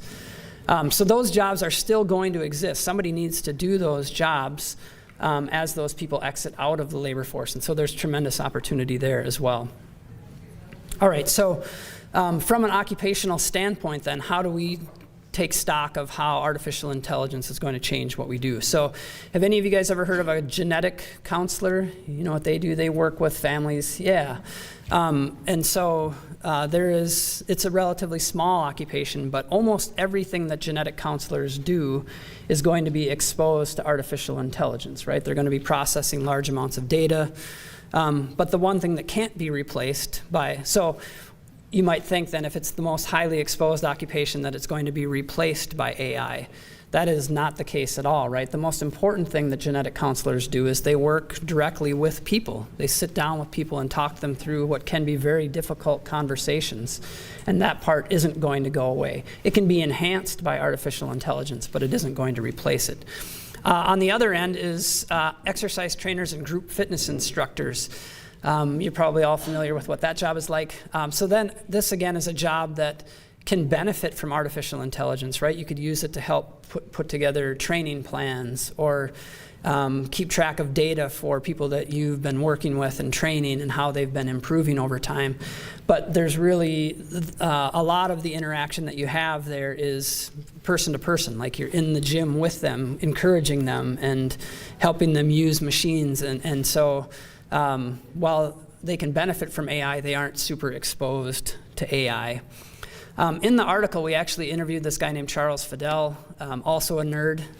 He is nationally recognized as paying attention to artificial intelligence in the education world. But he has this quote in his book talking about how AI will not replace most jobs anytime soon. And there's a significant misunderstanding of the difference between AI passing a test versus doing a task versus fulfilling a job. The example that he gave us when he was talking about that is like doing the laundry, right? You can use artificial intelligence to run a washing machine, but at the current time, somebody still needs to sort the clothes into different colors and then, pick the correct temperature of the water and put the and then once the clothes are done in the washer, they have to be moved to the dryer. And I know as I'm saying that there are now washer-dryer combos where you just put it in one machine, right? That's the future. That's where we're heading. But either way, like what he's talking about is there's a difference between doing the laundry and running a washing machine or running a dryer. Like once it's done, you have to take it out, fold it, hang it on hangers and all that kind of stuff, right? But what he was very clear about is that people who understand how to use AI will be more competitive than those who don't. So that's kind of the message that comes out of our research as well, is every occupation is going to be exposed to AI. Those who embrace it and learn how to use it are going to be more successful. So we also do a job search experience survey where we reach out to job counselors across the state of Minnesota, so even like people who would work at the Career Force location here, and ask them questions about how the job search process is going in comparison to last year, right? The economy has changed. There are fewer job vacancies. There's more unemployed people. How does that look in person? And what they told us is that it is harder now than it was a year ago for job seekers to find employment. It was about 60% of job counselors statewide that told us. One thing that's interesting, and maybe again is due to the economic growth that we've been seeing in this area, only about 47% of job counselors in Northwest Minnesota responded the same way, that it was harder than it was a year ago. Now, some areas are harder, some areas are easier to find jobs. So areas where it's been easier is healthcare support workers. So home health aides, personal care aides, nursing assistants, and a lot of the people that were on that video that Amy had played, those are people who are getting trained into those jobs and getting placed immediately. Food service workers, cleaning and maintenance workers. More specifically here in Northwest Minnesota, production and manufacturing workers are still having a good time finding jobs. And then also drivers and movers. And there were a couple people in that video who had gotten their CDL and were able to get placed. On the other side, though, there are certain jobs that are getting harder to get placed in. So job counselors were telling us it's harder for people who have IT and math skills to get placed in jobs. Is that due to AI? We don't know yet, but probably has something to do with it, right? It might also be that some of those companies overhired, and now that the economy is slowing down a little bit, maybe they have more people than they need. Creative professionals and media workers. You could definitely infer that this is related to artificial intelligence, right? Some of the things that creative and media workers are doing can be replaced by AI. Managers and leaders. So we also asked them, is AI impacting the job search process? It's less of an issue in Northwest so far, but we are starting to see it pop up. So of the job counselors that responded, about 34% said they have not been affected by AI. About half, or 47%, said they were unsure. So what we've heard is that a lot of employers are using AI to help sort through resumes, but they're still doing the personal touch when they're interviewing and bringing people in. And then about 19%, or about 1 in 5, were saying that they have been affected by AI, and maybe that's figuring out how to apply for a job using AI or changing their resume using AI. So now that we're like 45 minutes in, I feel like you guys are feeling, you can empathize with this slide here, right? If you can believe it, they actually let us go out and talk to high school kids. So if you think it's hard to talk to a group of adults who care about what I'm talking about, imagine trying to talk to 16-year-olds who I'm not as close to 16 as I used to be, for sure. So it's hard to connect with them. So we use a tool called Poll Everywhere. I was going to use that with you guys here too, but didn't work out. So we'll ask the kids, like, take your phones out, which is, again, super dangerous to do when you're talking with high school kids. And we'll ask them different questions about where they're at in their career planning process and how they prefer to get information and who gives them advice and what they're interested in doing. And so, honestly, we get to talk to thousands of students every year in big groups. And so it's interesting, what do students want? So we ask them, well, what career are you interested in? And I know you probably can't see the numbers, but you can see, like, the green bar is what students tell us, the blue bars are what students tell us they want to do, and the green bars are what people actually do. And so you can see there are some pretty significant gaps between what students think they're going to do when they get into the real world of work and what people actually do when they're in the world of work. And closing that gap is one of the things that we try and help with, both through presenting to them, but also working with other educators. We've also started asking them about their use of artificial intelligence, and this has been pretty interesting, right? Again, if we had done this same set of questions 2 years ago, we would have gotten very different responses. And my guess is that if we do this survey again next year, we're going to have very different responses. But when we asked them this fall, what percentage of high school students are using AI, and we're assuming that they're being honest when they're answering. There's no benefit to like, it's completely anonymous when they text us this answer. Almost 2/3 of them are already using it weekly, and about 1/3 of them are using it every day. Now, again, that is a significant adoption curve, right? More and more students are using it. But it's also interesting because it varies by age group. The older age groups are using it more often, right? So when you're a junior and a senior in high school, you're using AI much more frequently. Probably we asked them, what do you use it for? The primary thing that they use it for is schoolwork or studying, right? There's probably a lot of other creative things that they use it for, like maybe making baby pictures, or I think the thing now is turning yourself into a Muppet. I didn't do that for this presentation, but maybe I will for the next time around. But that also kind of varies by age group, right? The younger students, so the 8th, 9th, and 10th graders are kind of just dipping their toe into AI right now. 11th and 12th graders are using it whether we want them to or not. They are using it, and they are being prepared. So again, from educational services standpoint, they need to be focused on how they train students to use tools that they're going to be in need in the workforce. All right, so in summary, I apologize for talking for this long and covering this much information in this amount of time. I hope it's been helpful. Here is what we believe about artificial intelligence in the state of Minnesota. There are concerns about how it's going to impact jobs and whether or not it's going to replace jobs. Our perspective is that it's also going to enhance and even create new jobs. But making sure that everyone benefits from artificial intelligence means that we're going to have to implement it in all the things that we do, right? Workforce development, high school and college, those students need to be learning about AI and how to use AI to benefit their employers.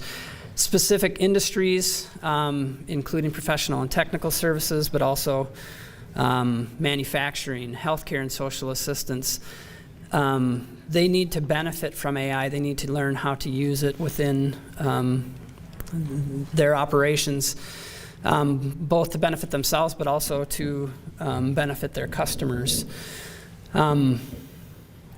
So overall, equipping Minnesota's workforce with AI adaptive skills and coordinating with government, business, and community leaders is essential for optimizing AI's economic benefits. With that, I think I maybe have like 5 minutes to answer questions. Yeah, 5 minutes to answer questions if you want. So again, this probably felt like a lot to me, and I'm the one who was saying it, so I empathize with you for having to listen to it. If you have additional questions and you want to follow up afterwards, please feel free to reach out to me or to Anthony. Yes? I think the thing that surprised me most was the statistics about the number of entry-level jobs that were going to be replaced by AI. And it makes me think about how do we educate people for the second step job? Or how are we going to provide people with experience to lead them to that second step? Yeah, I actually think that's an excellent way to look at it, because what we're seeing is that some of the more lower level cognitive tasks can be accomplished by artificial intelligence. So people coming into that kind of role, if they already know how to use artificial intelligence, they'll be successful in that role.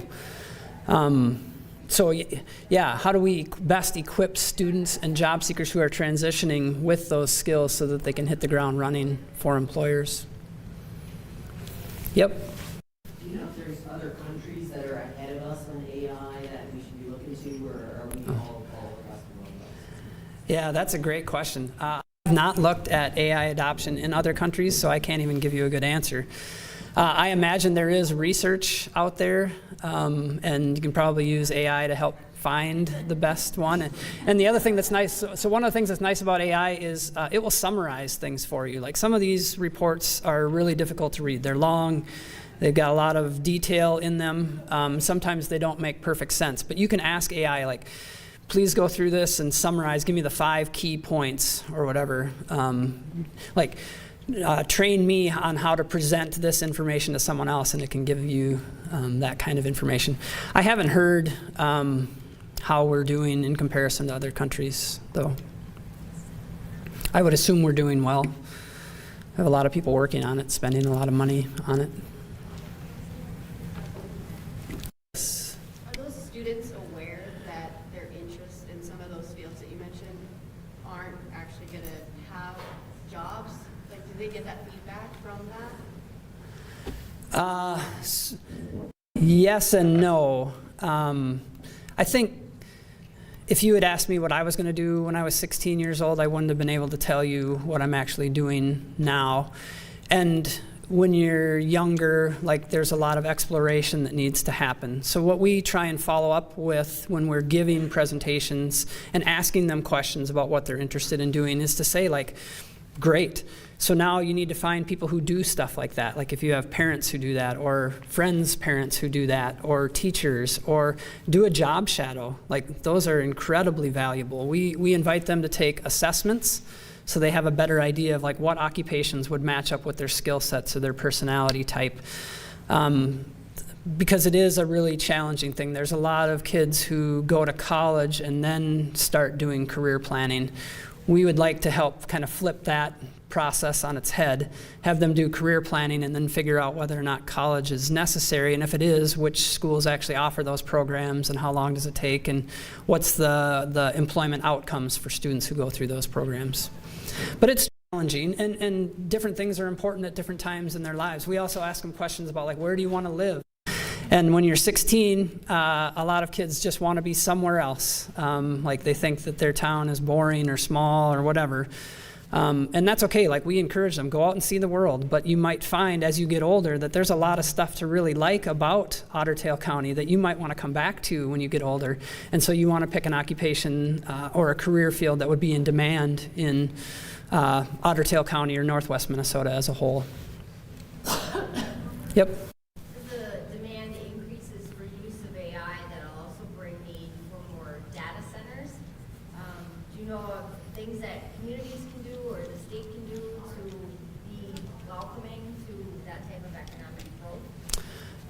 Yeah, so DEED has business and community development specialists. They would work with a community or a county or a region that's trying to bring a data center project in. Yeah, we have specialists who work on that all the time. There's different types of incentives. And it's a complicated issue for sure, because there are some people who would push back on some of the environmental concerns that come with data centers. So, you know, it's a big, complicated project that does require community involvement, but DEED would absolutely help with that process. Yep. All right, I think I probably need to hand it back over. Yeah. Well, thank you so much.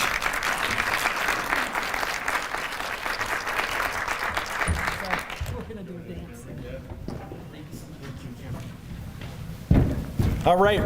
Thanks again, Cameron. I'm not sure how I feel. I'm stuck at when he said we're going to add 2,000 jobs over the next decade, and now I'm kind of like, nobody described to Cameron Otter Tail County, right? Like Otter Tail County is kind of like my fourth grader. You tell us what we're supposed to do, and we spend the next 10 years doing the opposite. So I don't want anybody to let their foot off the gas, right? And so we're going to use AI to scrub this video. We're going to pretend that the analytics still say that we're going to be short 2,000 workers, and we're going to keep doing everything we can to keep growing the workforce over the next decade. So we've got a quick break, and then we'll be back here to jump into our panels. And check out the resource tables in the back, and the food and the coffee. Thank you.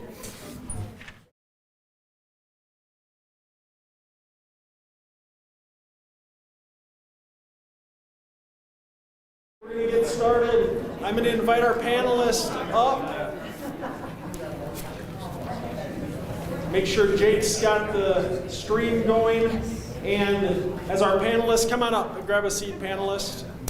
And I think we have a moderator, hopefully, for this one. There she is. We've been talking a lot about barriers to workforce. And so, and Carrie talked, Dr. Brimhall talked about that. Amy talked about it. And so, Lynn is going to facilitate a panel to really help us understand what are some of those barriers that folks might have to employment, and what are some of the resources available for employers. So I will turn it over to Lynn to tell us. Thank you, Nick. Good morning. I'm Lynn Penke-Valdez. I have the pleasure of serving as the Deputy Administrator at Otter Tail County for what we call the Health and Wellness Team. That includes Veterans Services, Probation, Human Services, and Public Health. And many times we see the every day we see the barriers that our clients and the people that we work with experience. And so I am really pleased to introduce some of our partners in this work and to have a conversation. It's going to be quick. So please, as you've got questions, start thinking of them. We're gonna hustle through this to get their perspectives around who they work with, what barriers they see, and what resources they provide. So with that, I'm going to have each of you introduce yourself, starting with my dear friend, colleague, Liz Quapala. Excellent, thank you. Happy to be here. I'm Liz Quapala with Mahabiawa Community Action Partnership. We've been doing good work in our community since 1965. We used to be Otter Tail Wadena Community Action and got married to Mahabi and Mahabiawa. We think of the services we provide as people coming in to see us at one of 5 levels, and we help them to the next. So I'm just going to summarize these real briefly. Level 1 is crisis. We see this as an active homeless crisis, domestic violence, mental health, substance use crisis, but in crisis. And so we try to help people right away. There's a life-threatening crisis involved. That moves them to level 2, where they might come in at level 2.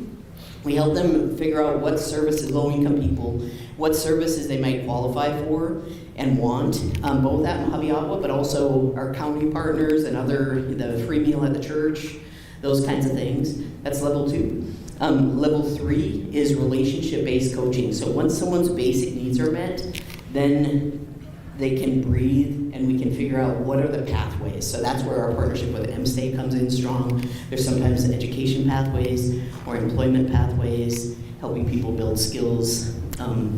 Then level 4 is asset building. This is shoring up supports to prevent against backsliding back into deep poverty. And so these level 4 assets are sometimes saving for like car tires or refrigerator. But they're also connection to friends and family network.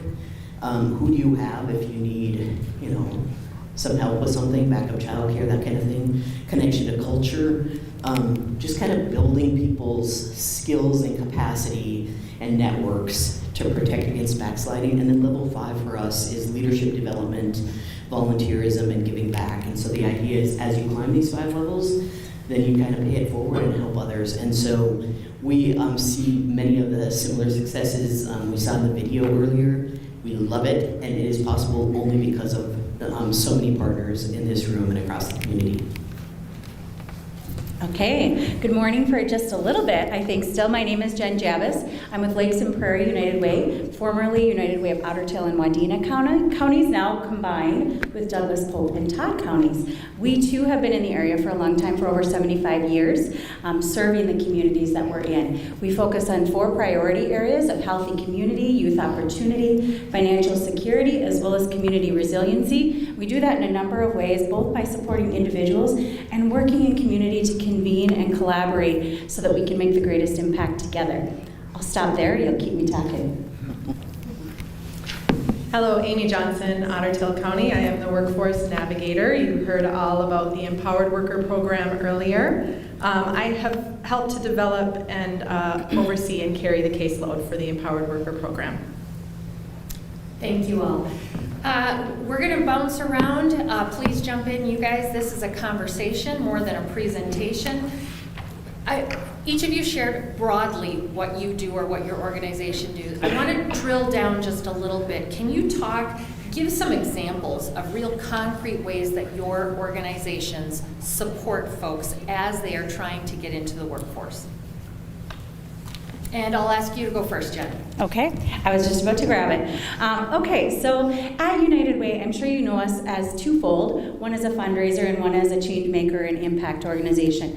On the impact lens, people come to United Way because they don't know where to go for help. So often we work as a resource as well as a referral agency to connect people with other entities in the community, which is so important because the more that we collaborate, we prevent for duplication of services, we identify gaps in the community, and then we build out those programs to make a difference. So often, individuals will come to us just by walking through the front door and saying, I don't know where to go. I'm homeless, I need help, I'm hungry, I need food. So we do that direct service, if you weren't aware of that. And that's when we start to triage and we start to think about where are the agencies and partnerships that we can connect those individuals with, all of which are sitting at this table and beyond. So that's really, really important to our work. We also have a resource and referral line that people can call, text, or even check on web 24 hours a day to connect them with those resources. So that's a really important part of our work. But we work a lot with employers, and that's been really important in the last few years, especially during COVID. We have employers calling us and saying, I have an employee who's struggling, where do they go? So it's not just a person that walks into our office, but these are our partners in making that impact and volunteering and giving back in the community, and this is how we collaborate and partner to connect those individuals. But we work beyond poverty. We work in an area we call ALICE, asset limited, income constrained, and employed, and we are data driven, and output and outcome measurements are what we look at. So we look at the data, we identify the needs, we develop the programs, we track the output, number of individuals served, but then we look at outcome. What is the change in behavior? Liz, do you want to add to that? Some of the just specific services we have, Sue Munson, will you wave? Sue Munson has over there, she's my colleague at her table. She's got just some of the services we provide. Like we can help people who have like a housing challenge. Let's say working families, something happens with the car, or no, let's say something happens with childcare. They miss some hours, their money's down, they just need like a little bit of help. Anyway, we have programs that help people who typically can make the bills work almost just barely. So Family Homeless Prevention and Assistance Program is like one that we can come in and help as long as you generally can make it, but you had a setback, we can help with that. We also have things like we partner with the county on delivering the child care assistance program, and so this is for working families to just help kind of fill the gap on affording child care for working families. So there's 3 sheets of paper at Sue's table back there that you can take with you and share with others. Yeah. Thanks, Liz. I'm thinking about the term navigator or navigation, and so many of our agencies, our organizations, we work together, we partner, and each of us uses the term navigator in really assisting people who receive our services or assisting people who want to be in the workforce to navigate what they need to support them in gaining employment, staying in employment, getting into school, staying in school. Amy, in your work, you do a ton of navigating. Could you talk about some of the barriers that you see and where you assist the folks you're working with in navigating through those barriers? What it looks like in navigating both for the people you serve and your employer partners? Sure thing, yes. So, and we work diligently to make sure that we're working with the individuals that are ready for a better life and for a better future. And those individuals are motivated. And so, though they're motivated, they do still have a lot of unique barriers, which lead to the reason that they are not in the workforce. And so wanting to know how to navigate around those barriers, because each one is difficult in its own way. Some of the supportive services that we do offer our clients while they are working or trying to find work is child care assistance and then care navigation, because we do have our licensed care person that oversees all of the licensed providers in the county, kind of have that access to make it easier to help people find care and find those that are available, including our many child care partners throughout the county as well. And then as well as car repair and maintenance is always on the top. They need wheels to get to work. Sometimes they don't have the license to get to work. Sometimes they've never had a license. Sometimes there's just money or things involved that they need to get their license. So really figuring out, the question is usually, where are you at with driving? And they say, I don't know, because I've heard 6 different things. So then we figure it out. I feel like one of the biggest barriers that I see during intake and usually expect, because this is a voluntary program, they're not forced to come and meet me. It's a choice that they make, but they still have a lack of confidence. So I always go into that meeting knowing that they want to be there, but they don't know why they're there, and they think that this is going to help them, but they really don't know where to go or what to do. Some of those that you saw in the video today walked into the meeting that way. In fact, one of them wouldn't come alone. They brought their referring agent because they had no confidence. And I won't even tell you which one it was, because none of them really had confidence when they came to meet me. So it's just an amazing thing to be a part of. But things like appropriate work attire, even to wear to interviews. If I forget to ask, do you have something to wear to your interview? I hear about it from the employer. They came in a sweatsuit, Amy. I'm like, oh, that's my fault. Because sometimes they don't know, they don't have the money to go get that outfit. They don't know where to get it. I forgot to ask the question. It's really things that are overlooked by employers that are really, really simple for our clients. And if I mention it to my client, they're like, oh, I didn't know. I thought I was just going to be myself. And I mean, it's those simple things. So. Liz, do you want to talk about some of the barriers that you see?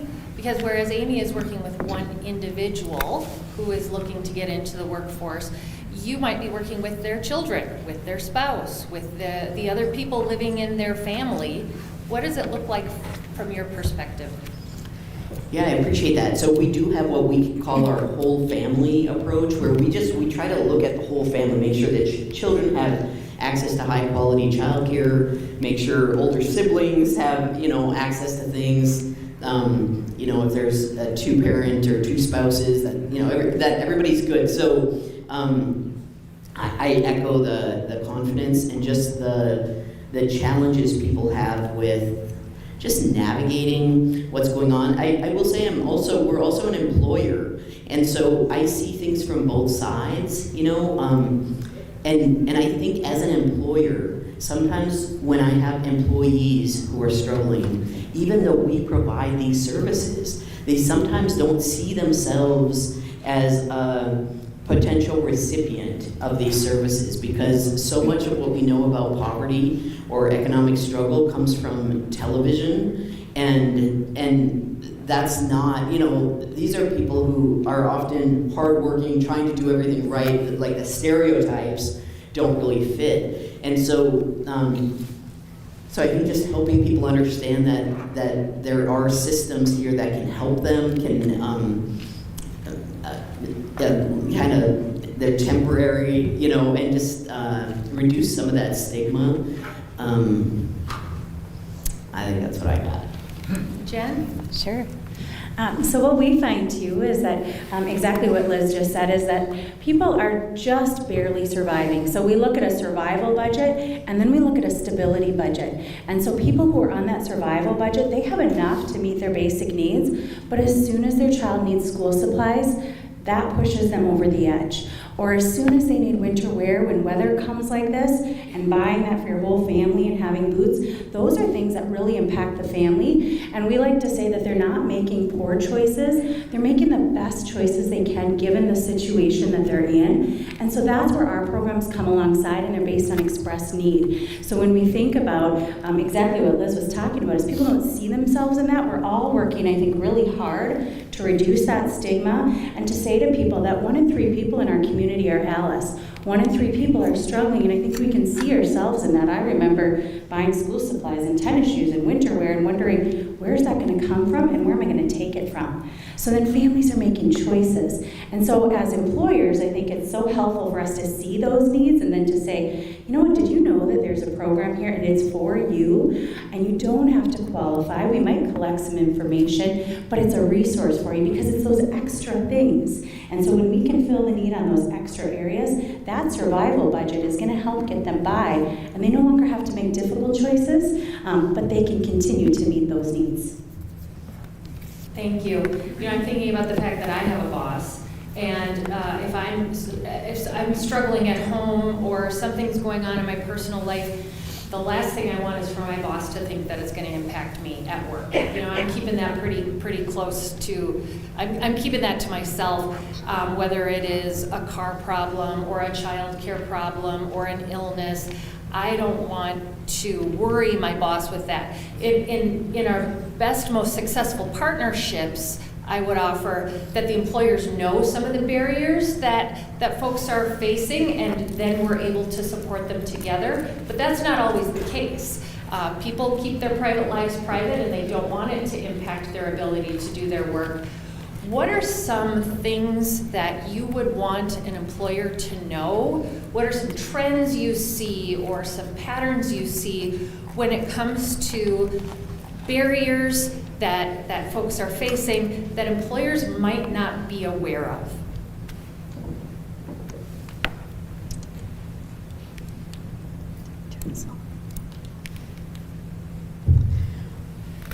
I would guess that as employers, we might be aware when we just look at like our extended families and what's going on with extended families. Those similar things are happening with our workforce, and so some people have, elders in their life that they're taking care of. Some have spouses or partners who are really, really, really sick, and and they're trying to figure out, do I show up to work, or do I show up to my loved one's medical appointment? how do I get my kids to childcare, my spouse to the medical appointment, my parent here, and people are just juggling so many things, and the amount of burden is just so intense. And so even if we say work-life balance or leave your problems at home and focus on this, people are still coming in with that whole backpack of challenge. And so in addition to just the economic barriers, like, you know, a child care provider might be shut down because they're ill. And then, like, what does that mean? Like, where are my kids supposed to go now? You know, and so there's these larger systems barriers that lots of good people are working on to try to figure out how do we put subs in these and trying to figure out those things. But there's just a lot of heavy burdens. We've been working on these family resource centers with Otter Tail County, and I remember at one of these listening sessions when we were talking to community about what the needs are, someone said that they are just, and everyone they know, this is working professional, she said they're like, it's like the dial is always turned up to level 10 on a scale of 1 to 10. And she said if just for just a few minutes a day, if we could figure out how to turn that dial down to like 6, maybe I can figure out what I'm making for dinner, maybe just a few things. So with these challenges, childcare, affordability, it is all the things.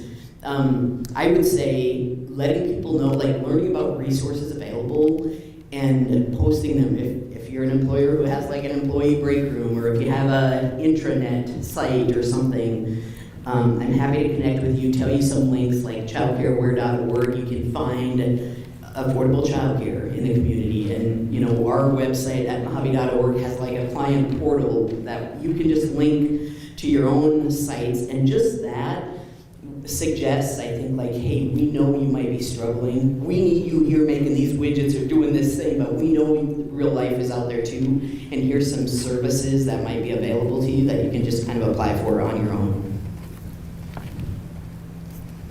Jen or Amy, will you add to that? So what does it look like to meet someone where they're at? We use that phrase a lot. You gotta meet them where they're at. If they are not fully where you want them to be as an employer, how do you meet them where they're at? So I want to echo all of the things that Liz just said, and the two things that we see anyhow are mental health. So that's how it shows up in the workplace, and I think I see a lot of nodding heads, and so that can be our first indication that someone is struggling.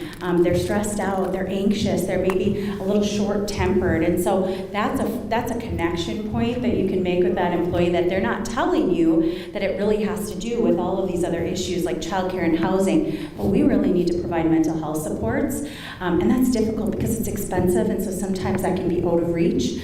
So I think that that's one area that we see it, but we also see it in attendance. So you see that comings and goings of the employees because they're trying to meet those needs. So meeting them where they're at might be providing them with those mental health resources, or creating something like an employee cares group or a company cares group, to where maybe someone else, they're not coming to you as their supervisor, but they're saying to their coworker that, gosh, it's been really hard, my childcare's been closed, or my spouse was laid off, or I have these medical bills. If there's a way that you can confidentially provide this company cares platform where that could go to HR and HR could reach out and respond, that would be a great way to meet employees where they're at, through those coworkers, those mentorships, those opportunities, but to also create confidential, anonymous ways that they can reach out and make sure there's awareness. So to echo have those flyers up, make sure that there's ways that they can do that, and at hours of the day that they can do that. So often we're open 8 to 4, 8 to 4:30. 211 is a place where they can text, call, go online, and it's multilingual. So giving them those tools to say, I'm going to reach out confidentially, anonymously, I'm going to get those resources, I'm going to get connected in the community, and then just to continue to provide those supports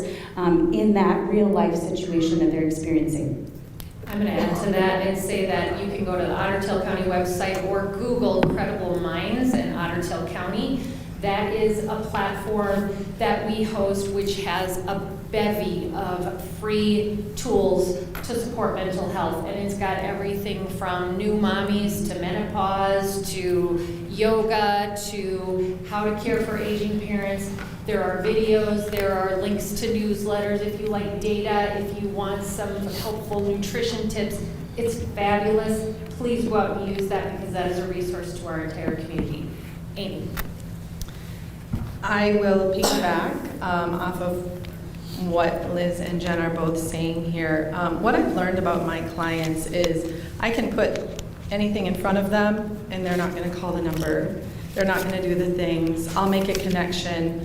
The only reason they're not is because they're afraid. They're afraid of what they don't know.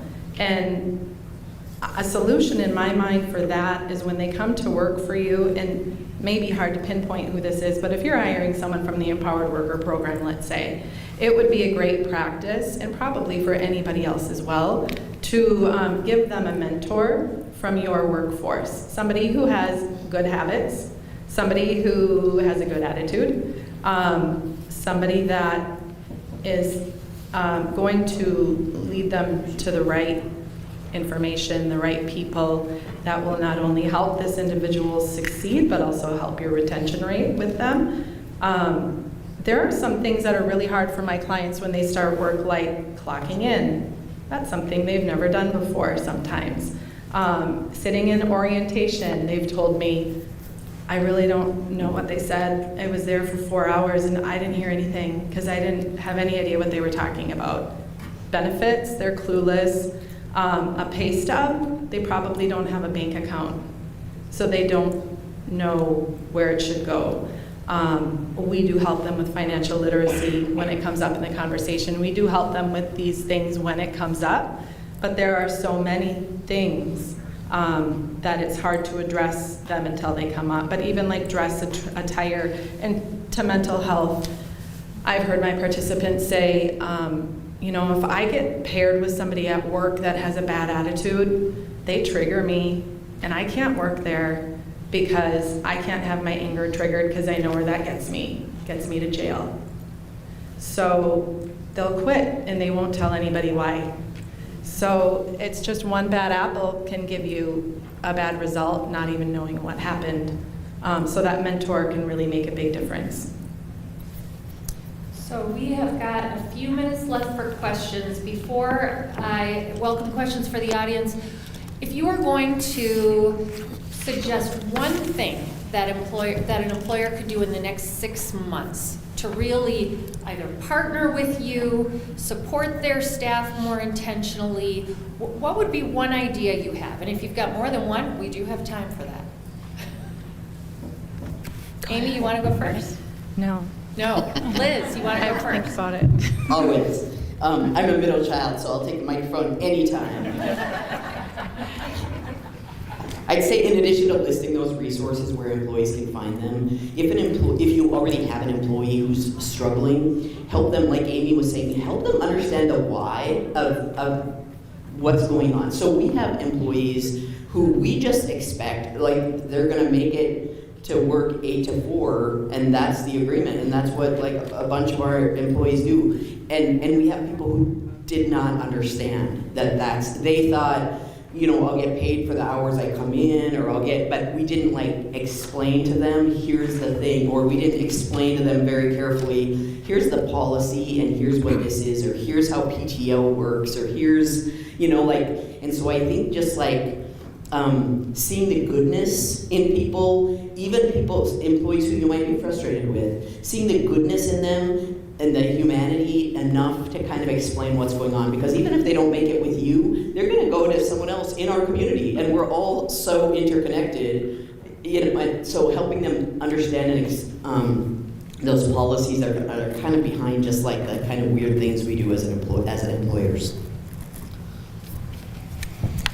So I would love to list lots of things, but I think it all stems from asking your team first. So I would say if you were going to do one thing in the next 6 months, I would conduct some type of an employee needs or well-being assessment, and then figure out what your team needs, because I think it can be really easy for us to look at data and then identify those needs, and one of which is transportation. So, you know, a result, that's a huge part of it. We have a Work United program that almost entirely funds transportation needs on a very, very short-term basis. A bus pass to get them to and from work while their car is broken down, a gas card until their next next paycheck so that they can just get there and they don't lose employment. So you might find that, I'm sure that will be at the top of the list.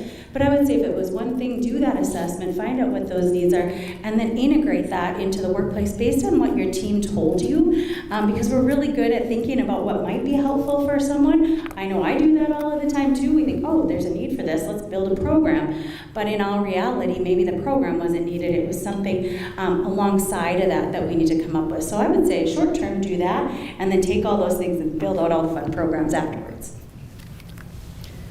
I would say give a chance to your empowered worker. Sometimes it's not their first chance, sometimes it's not their fourth, but our empowered workers are ready. Also, open your doors to job shadows, internships, interviews. We're not asking you to hire them, we're just asking you to talk to them. And just be a mentor. Thank you. What a great way to end. Questions? Who's got a question for one of these fabulous people?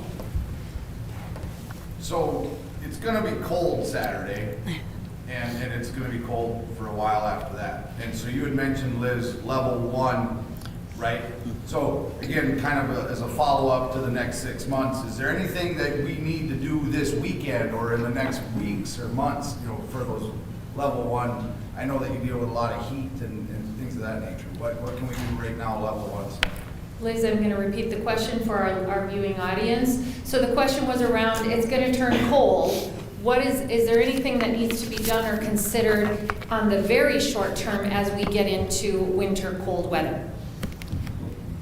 So for our level 1 activities, like especially people facing homelessness, I would say look at your immediate families, extended families, as someone who's maybe disconnected. Typically when people become homeless in our communities, it's because of some kind of life event. Breakup of a marriage or death of a spouse or something like that. Something happens and then it doesn't lead to immediate homelessness. It kind of leads to, like, you know, there's these 2 elders, seniors living on 2 social security checks. The rent doesn't change because one of them passes away. And so senior homelessness is a big issue in our communities. So I think, you know, whatever communities you're part of, just check in on how people are doing.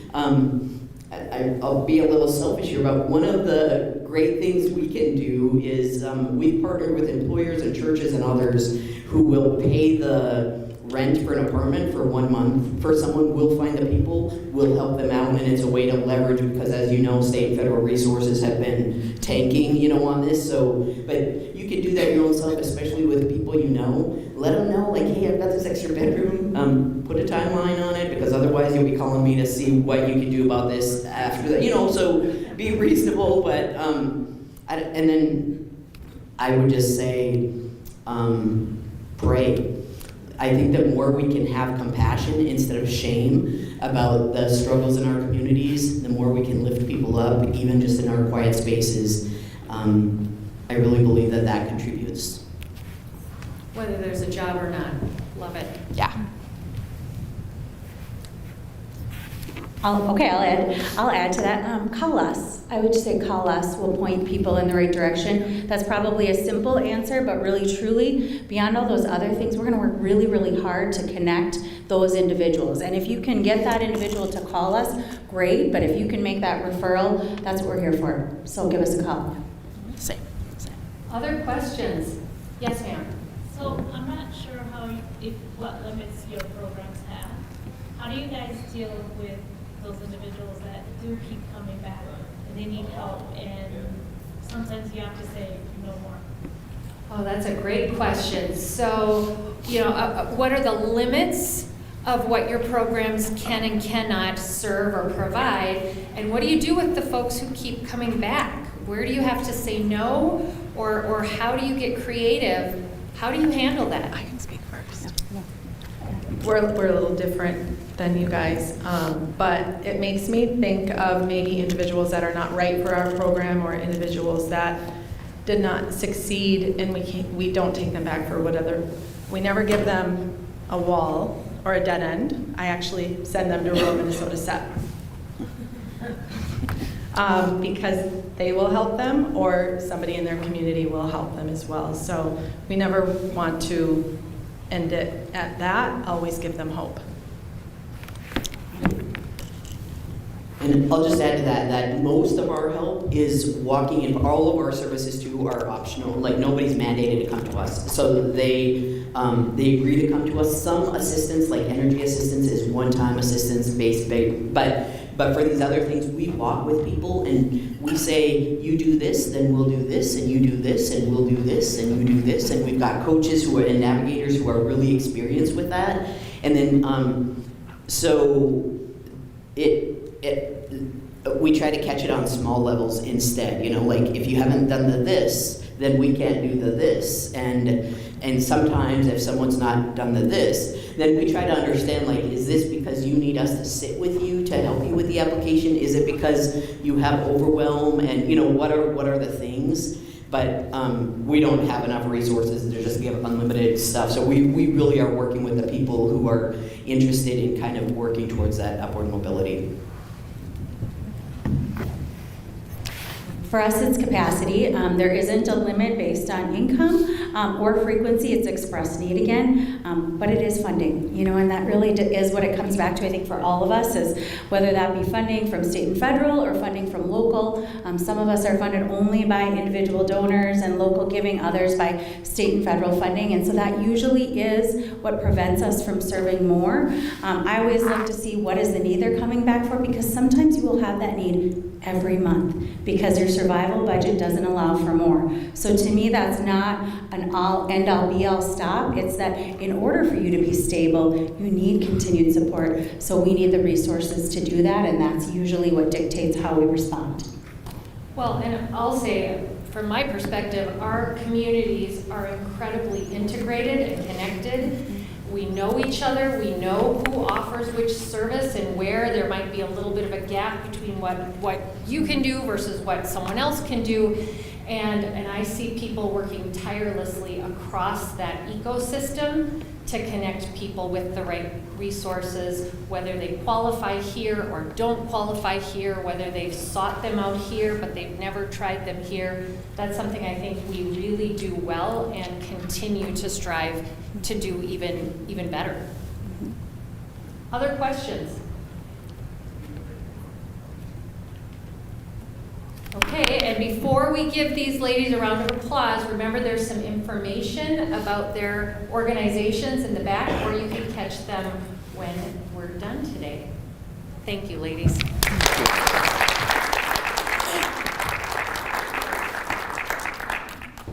Okay, with that, you can make small talk amongst yourselves while we swap out this panel for our next panel. I'd like to invite Dean Monkey, Kayla Sullivan, Sarah Urbach, and Amy Hochgrauer up to the podium, stage.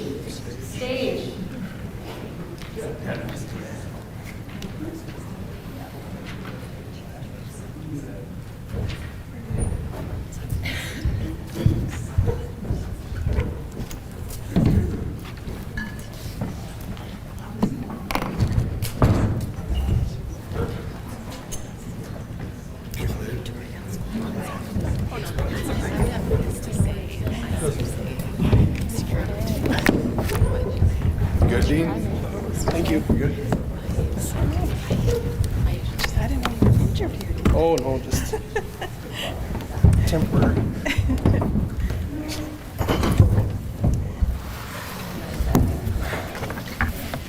All right. Thank you all for being here this morning. So with this next conversation, we're going to really switch into the employer side of things, those who might be making referrals to the organizations or services that were just up here, and talking about what are the barriers from your perspective, what are the resources, and what are the solutions. Each of you brings a very unique perspective, unique resources, and probably your own unique ideas of how we can solve for some of these problems. So I want to take some time, let you introduce yourself, talk about what you do, and share your unique perspective.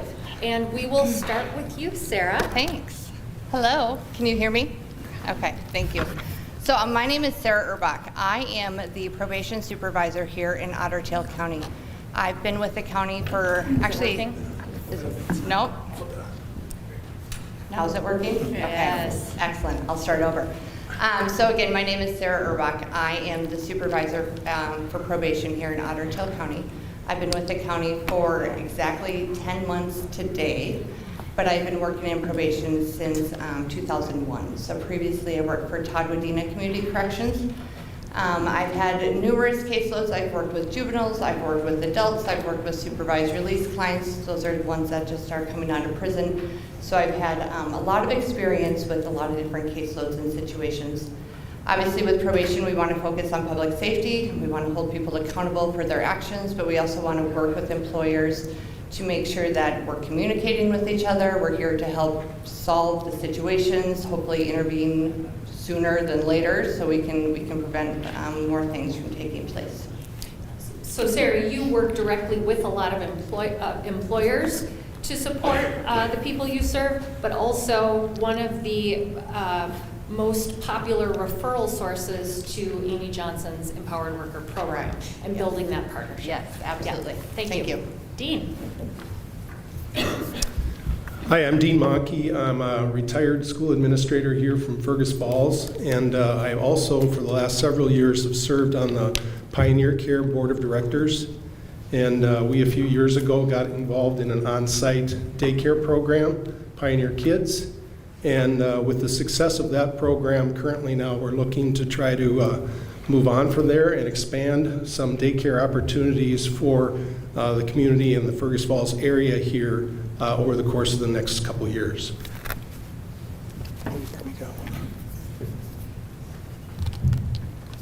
Can everybody hear? Yep. Okay. I'm Kayla Sullivan. I'm the executive director of the Otter Express, which is the public busing system.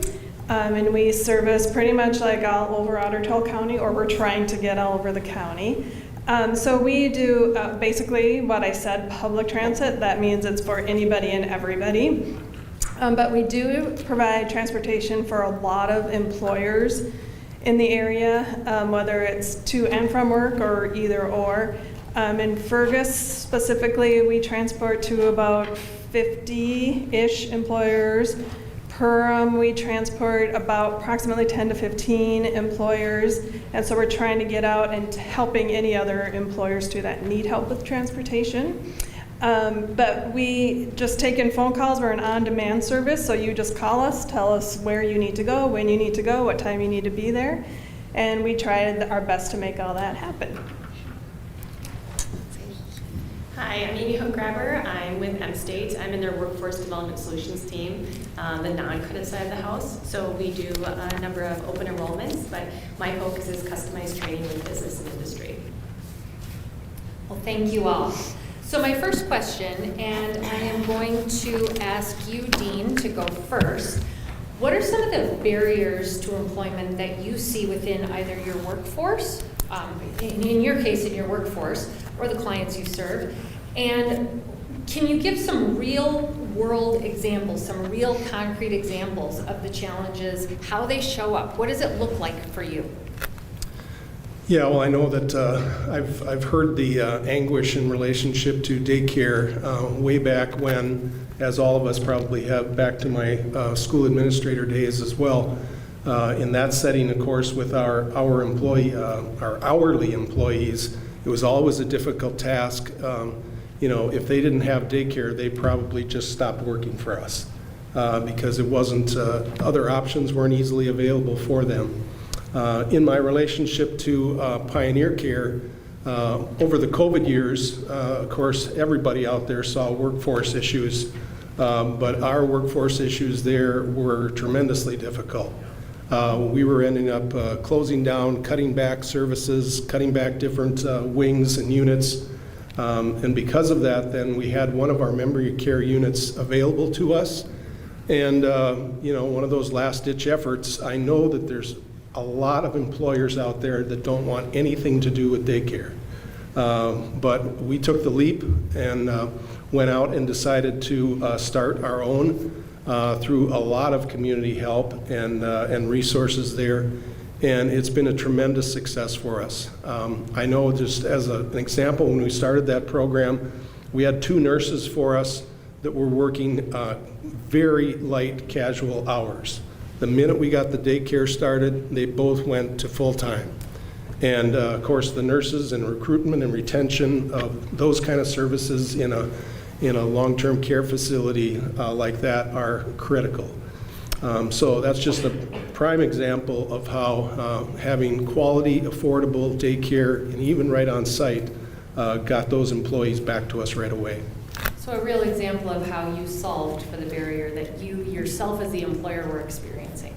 And we were wondering, gee, we're going to start this. I wonder if we'll have enough interest. And of course, we filled it immediately.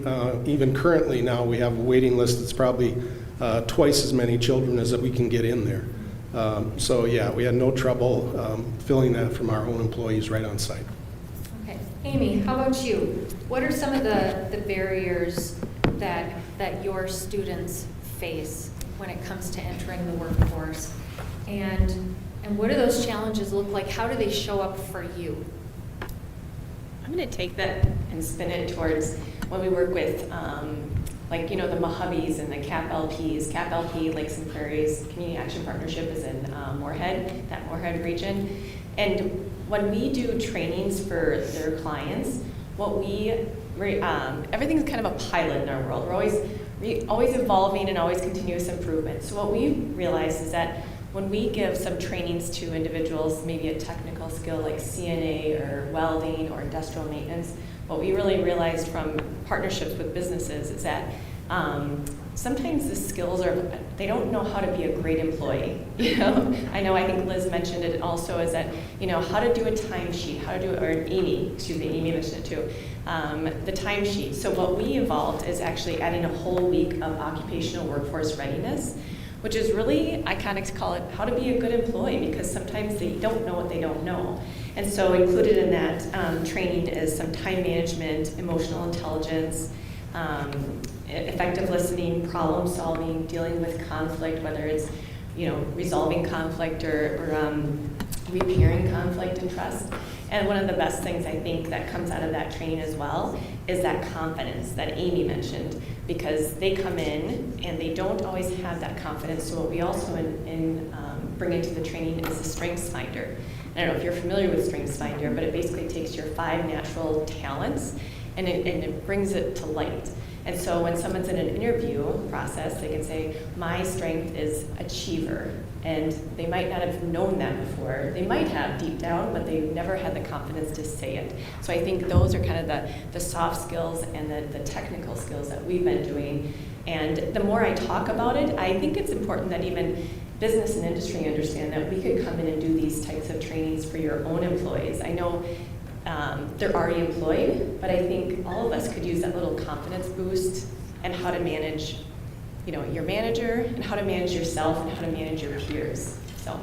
Well, and what I love about that, Amy, is all of us at times when we are anxious, we think it's just us, right? To have a group of people, no, we all need to build that self-confidence together. You are not the only one who's nervous about how to be a good employee. That's beautiful. I might sign up for it myself. Kayla. I guess my barrier in the professional world would be obviously transportation. So actually, Amy, again, and I have partnered quite a bit with her program through the county, and I don't have numbers, but we've provided quite a bit of transportation for those people to get to and from work. Just a barrier on my side of things is probably work shifts. Some people work beyond the hours that we provide service. So that is one hurdle we're trying to overcome, where we track demand of all of our calls that we say no to.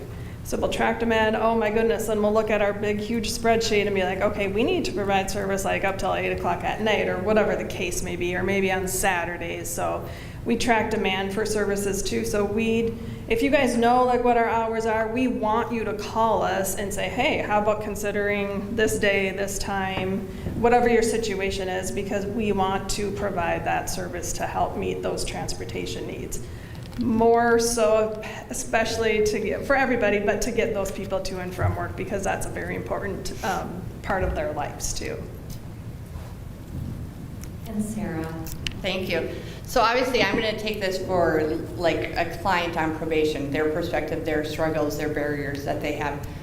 The first thing that comes to mind is a criminal history, right? I mean, when employers see a criminal history, our clients might not know how to explain that, how to answer those questions. I think we've made great strides in that in the recent years. A lot of employers are willing to work with a person who's been convicted of a felony, and we appreciate that so much because they are hard workers. They can bring positive to your places of employment, and I always appreciate when employers are willing to work with those. But I also think there's a couple other barriers that we have too. Obviously transportation, because a lot of our clients don't have a valid driver's license, and that is a very common thing. We are able to work with them. We try to get them all the resources that are available to them to get their driver's licenses reinstated. But there's a cost that goes along with that, and then if they can't get a job to pay that cost to get their driver's license back, it spirals and it continues for forever. Another one is like the lack of information, and I think we kind of touched on this already, but they might not know how to do an interview, right? They might not know how to fill out the application, what box to check, what box not to check. And so there might also be some gaps in their employment history because they were incarcerated for a period of time, or because they had to stay home because they had young children at home, things like that. So those are all things that we try to work on with them. And then another barrier that sometimes we don't always think about is like the supervision. So when a person's placed on probation, they have a lot of conditions ordered by the court that they have to complete. They might have chemical dependency treatment. They might have an anger management program. They have a lot of different things that can usually, not always, but a lot of times take place from that regular, 8 to 5 job. It's not always in the evenings, or it can interfere with that. So trying to find places of employment where they can work in the evenings or that allow them to attend their various treatment programs, court hearings, things like that is a barrier. So to that end, Sarah, how do you, as a probation agent, how do you work with an employer to support your clients and their workforce? Yeah, no, absolutely. And so communication, right? I mean, I always tell people, like, have your employer reach out to us. Let's talk about it. Let's see what's going on. Can we come up with any alternatives? Can I switch an office visit? Can I encourage somebody to go to a different treatment program that maybe would have various hours that the employer could work with?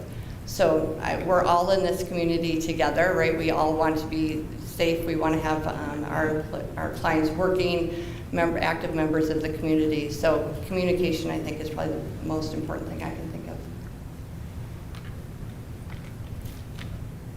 Who else would like to join in? Let's go back to Kayla. I see you sort of raising your hand. Jump in. No, it's going to be please repeat the question. Yeah. Sure. So, examples of the barriers that you see, and what does it look like?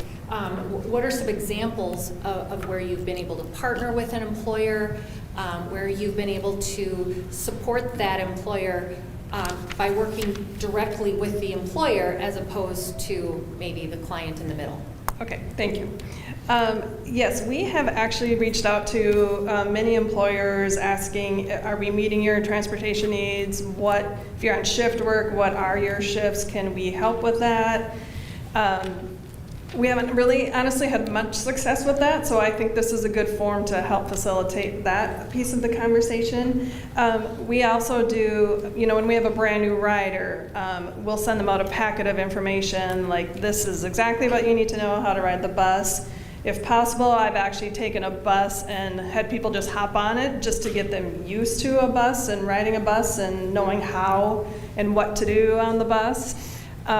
We've also had a specific example of some people that were in recovery. We got a brand new bus, and people in the recovery said, I will never ride public transportation. And I was like, whoa, why? And they said, we saw this brand new bus, and we didn't have even our logo on it yet, so that's how brand new it was.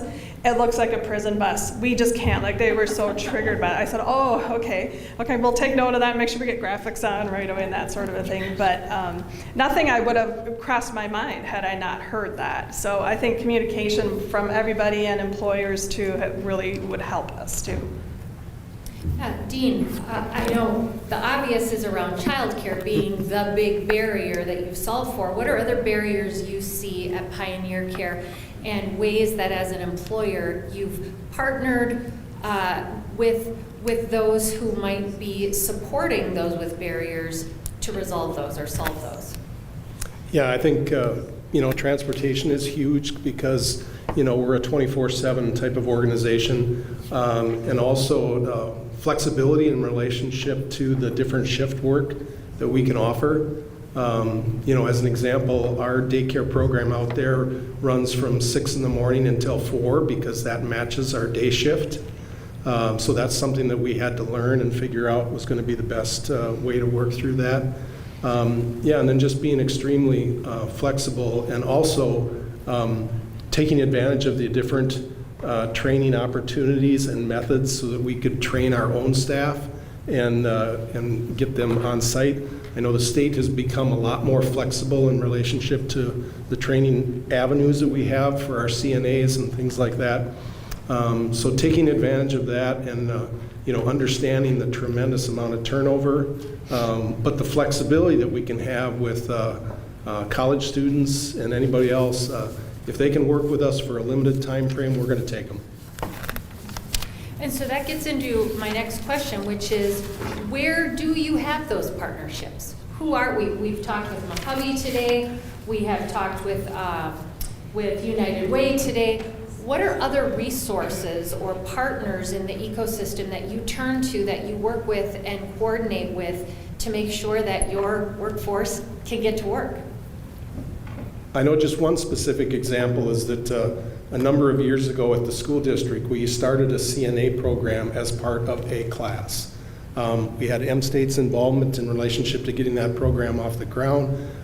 We had great cooperation between LB Homes and Pioneer Care in relationship to getting those students out to experiences and so that they can get out into that workforce for internships and those things.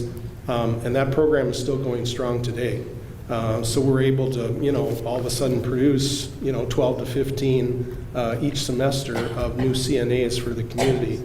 And it's worked out great, but it needed those partners to get off the ground. It needed M-State, it needed the providers here in town, and it needed the cooperation of the school district. So just one example. And cooperation of others in your sector, rather than a scarcity or a competition mentality, a real collaboration mentality. Correct, and those kids, once they were trained, they went out to work for whoever. But everybody had an advantage to take advantage of those new employees who came. And some of them then all of a sudden, took different steps within those organizations and got more training so that they could continue to make that a career for themselves. Who else would like to speak to examples of key partners or other resources that you utilize frequently to collectively support the people that we want in the workforce? I can speak to that a little bit. So obviously, I know you guys have learned a lot about the Empowered Worker Program here through the county. That is a great resource. It's fantastic. Our agents do take advantage of that regularly. We share that information with our clients on probably almost a daily basis, encouraging them to participate in that program, learn more about it. Another thing, though, that I think we do is we try to work with the mental health providers in our county, throughout the county, whether you're in Perm or you're in Fergus Falls, wherever you may be, working with those providers and making sure that we have good communication and good collaboration. So we're all kind of on the same page with our clients and making sure that treatment isn't always preventing them from getting to work, or their anger management program, like I mentioned earlier, isn't always preventing them. If they can, come up with other ideas of how to offer those services to our clients so they can still get to work. is very important. Kayla or Amy?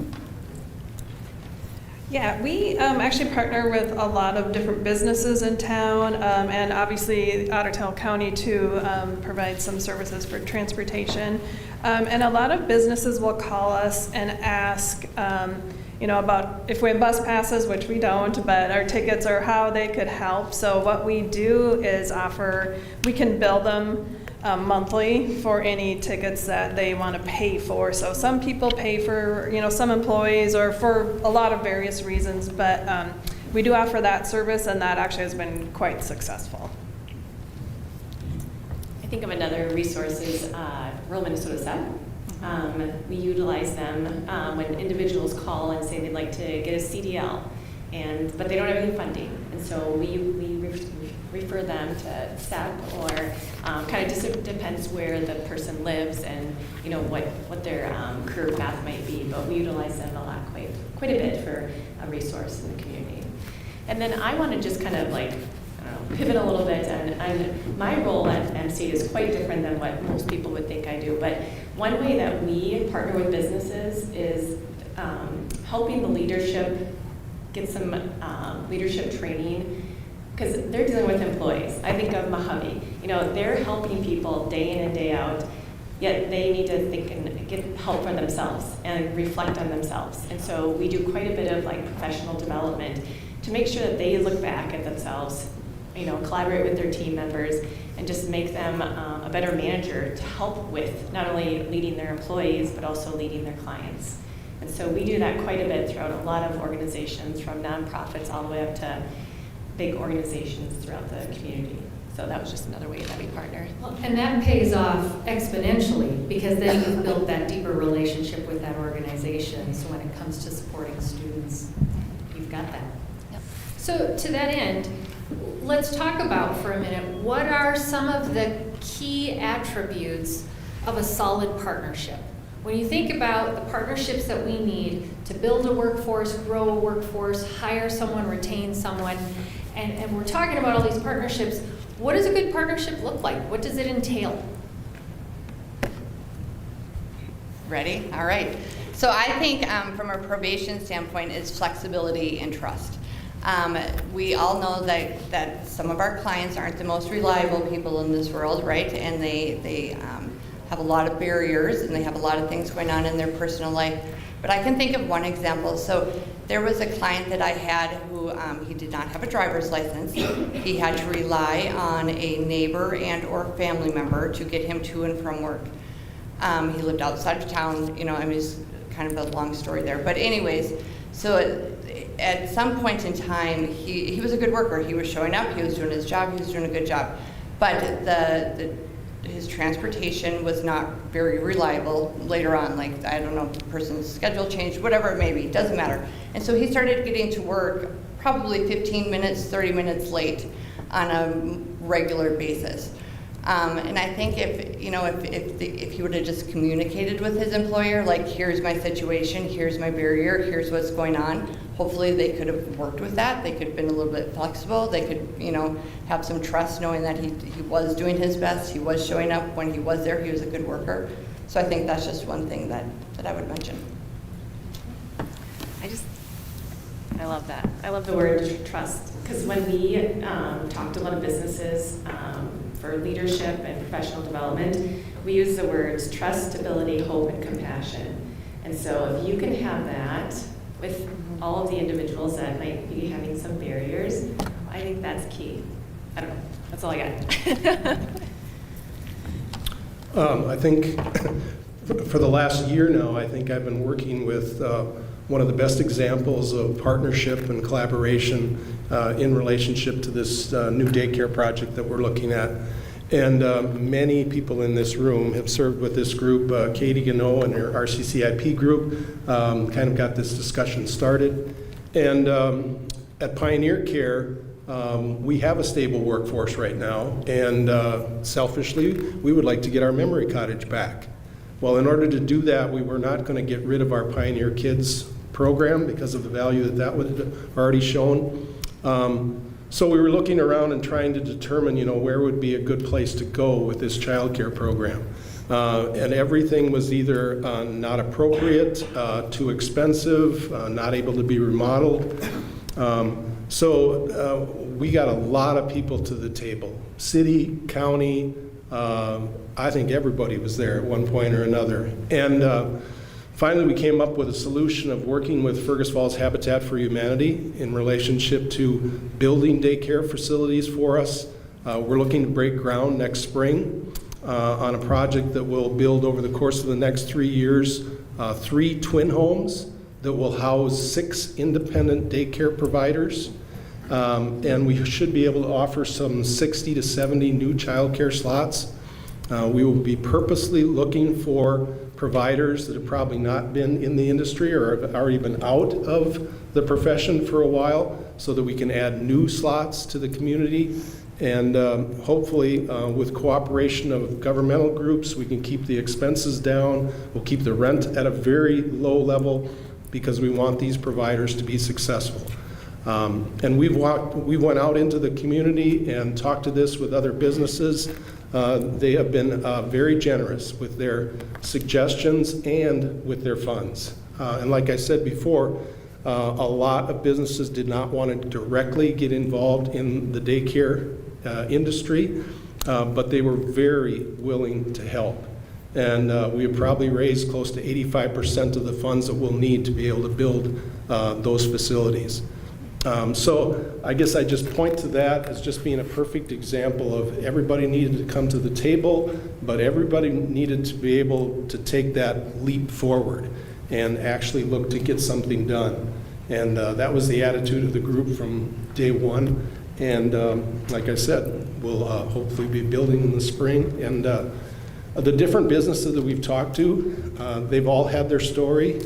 We talked to Otter Tail Power, and one of the lead HR people there said, yep, a few months ago I lost my daycare with 2-week notice. And everybody we've talked to have had that same type of experience. So they were very willing to get involved. And Habitat for Humanity will be looking for everybody to come pound a nail next spring.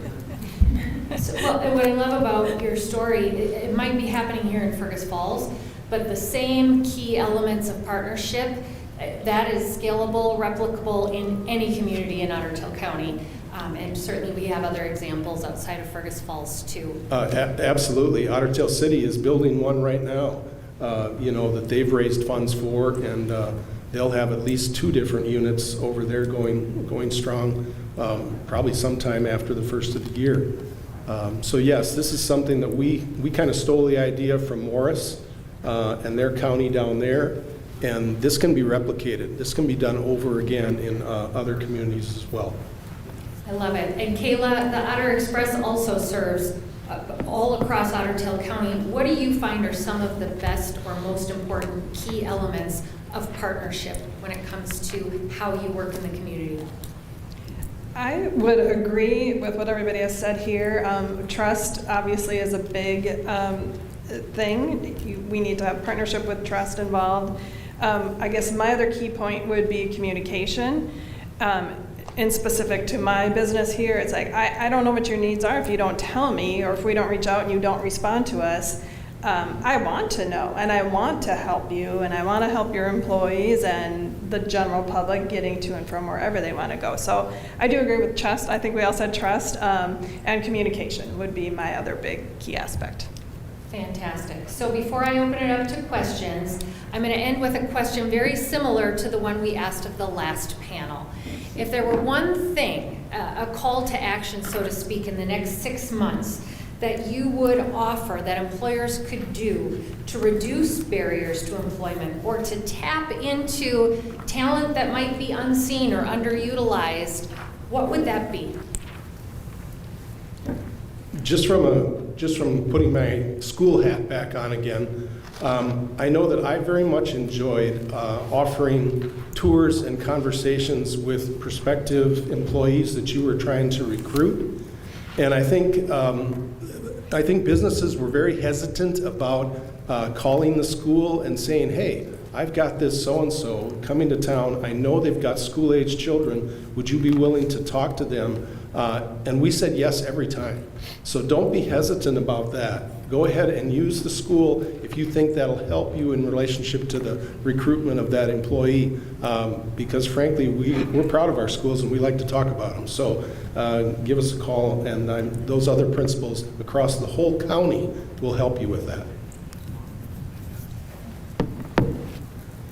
Sarah, what would you suggest is something very actionable and concrete in the next 6 months that could support those who experience barriers to being in the workforce?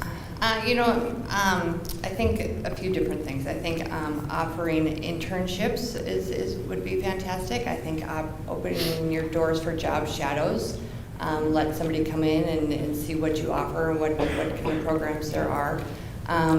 But I would also just ask, don't automatically screen them out because they have a felony, right? There's a lot of very good people on probation, and some people make mistakes at a young age that can haunt them for forever.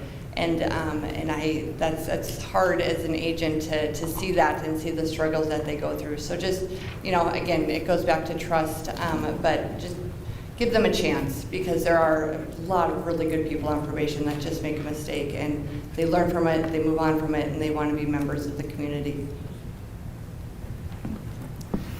Kayla.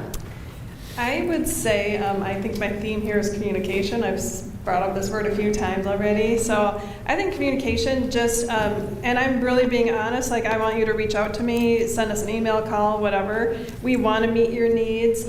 And like I previously mentioned too, that, if you have a new rider, we will get kids of elderly parents that they just lost their driver's license. So the kids will come in and talk to us about transportation or give us a call or whatnot. So we'll kind of hold their hand, and mail them out a brochure, and we'll say, okay, can we go to mom's house or apartment or whatever and bring the bus there so they can get comfortable. So we want people to get to and fro. I've had specific examples of elderly with no family here and they can't drive anymore, and oh, thank goodness you guys are here, because I felt like I was locked into my home. And I don't ever want anybody to feel like that. You have an option. Public transit, you can, and if I didn't mention this, you can go anywhere in public transit. To your friend's house to work, shopping, anywhere. But again, we just need the communication. I want to know what your needs are so I can help meet them.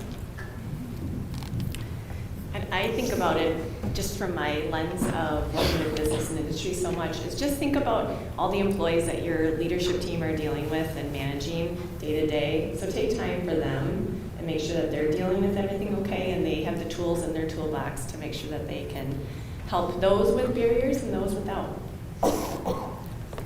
Thank you. Questions for these fantastic folks?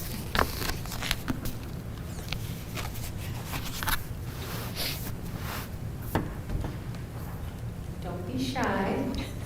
Cameron, have you got a question? I thought it was interesting. So, how do you keep track of the process? How long they stay engaged once they? So Cameron's question was around how do we track who's coming through, how many are coming through a process like this and stay engaged through that process? You're talking about empowered worker specifically? Sure, or probationary workers as well. As far as probation, how we keep track of who's on probation, that kind of thing, is that? Yeah, or once they're employed, are they able to stay employed? Sure.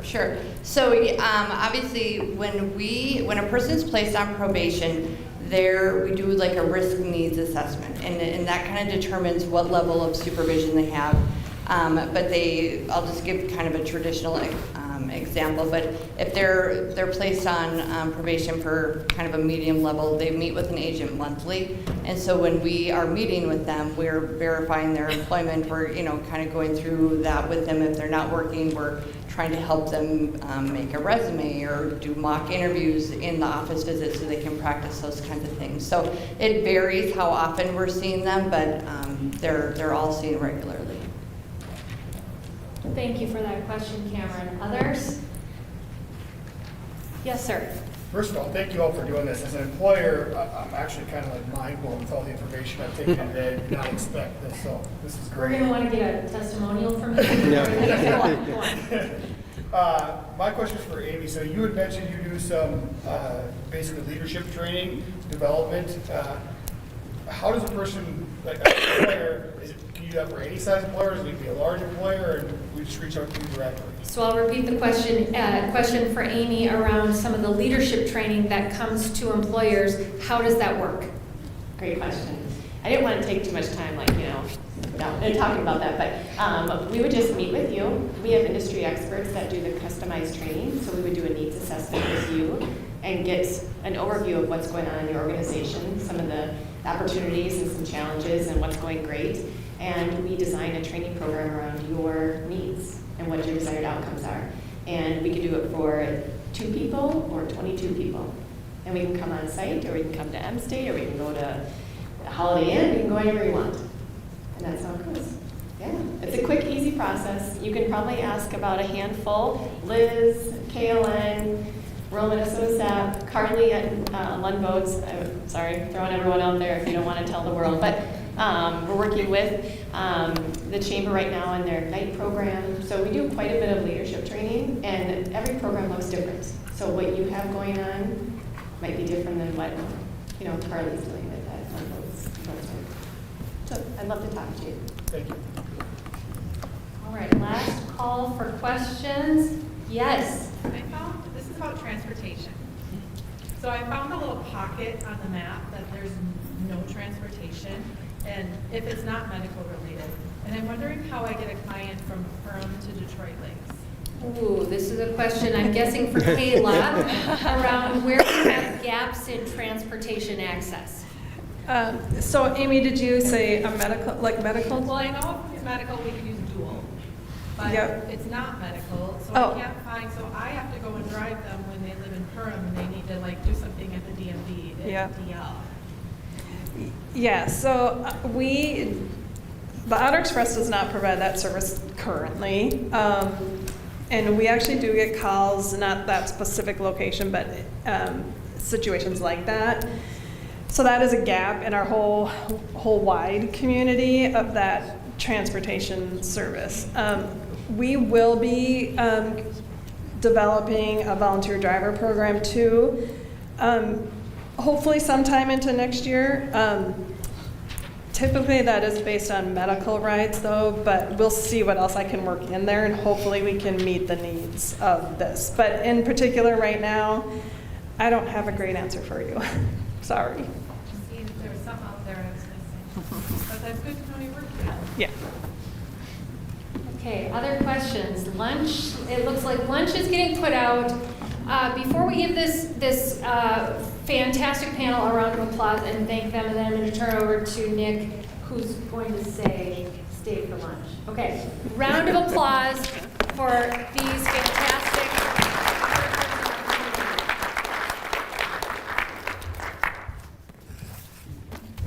I got your folder.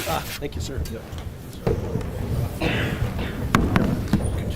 Okay, I'm going to get you out of here. If you're staying for the poverty simulation, I think there's box lunches back there, and then Amy will direct you. I believe you're walking that direction. Real quickly, I want to, again, round of applause for all of our presenters and panelists. Really appreciate all of it.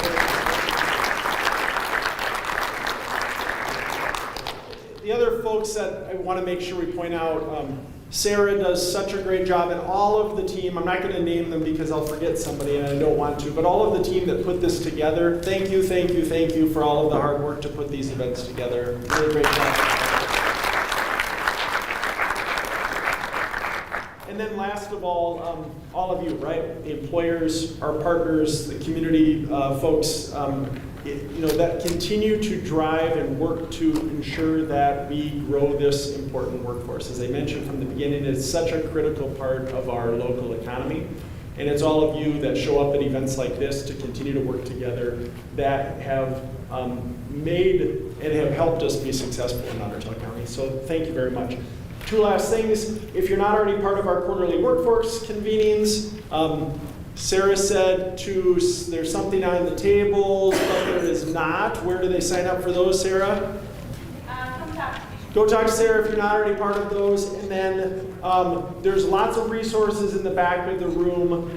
Check those out. The speakers are hanging around. Make sure you connect with them. And then last but not least, have a safe trip home and happy holidays to all of you. Thanks so much. Appreciate you being here.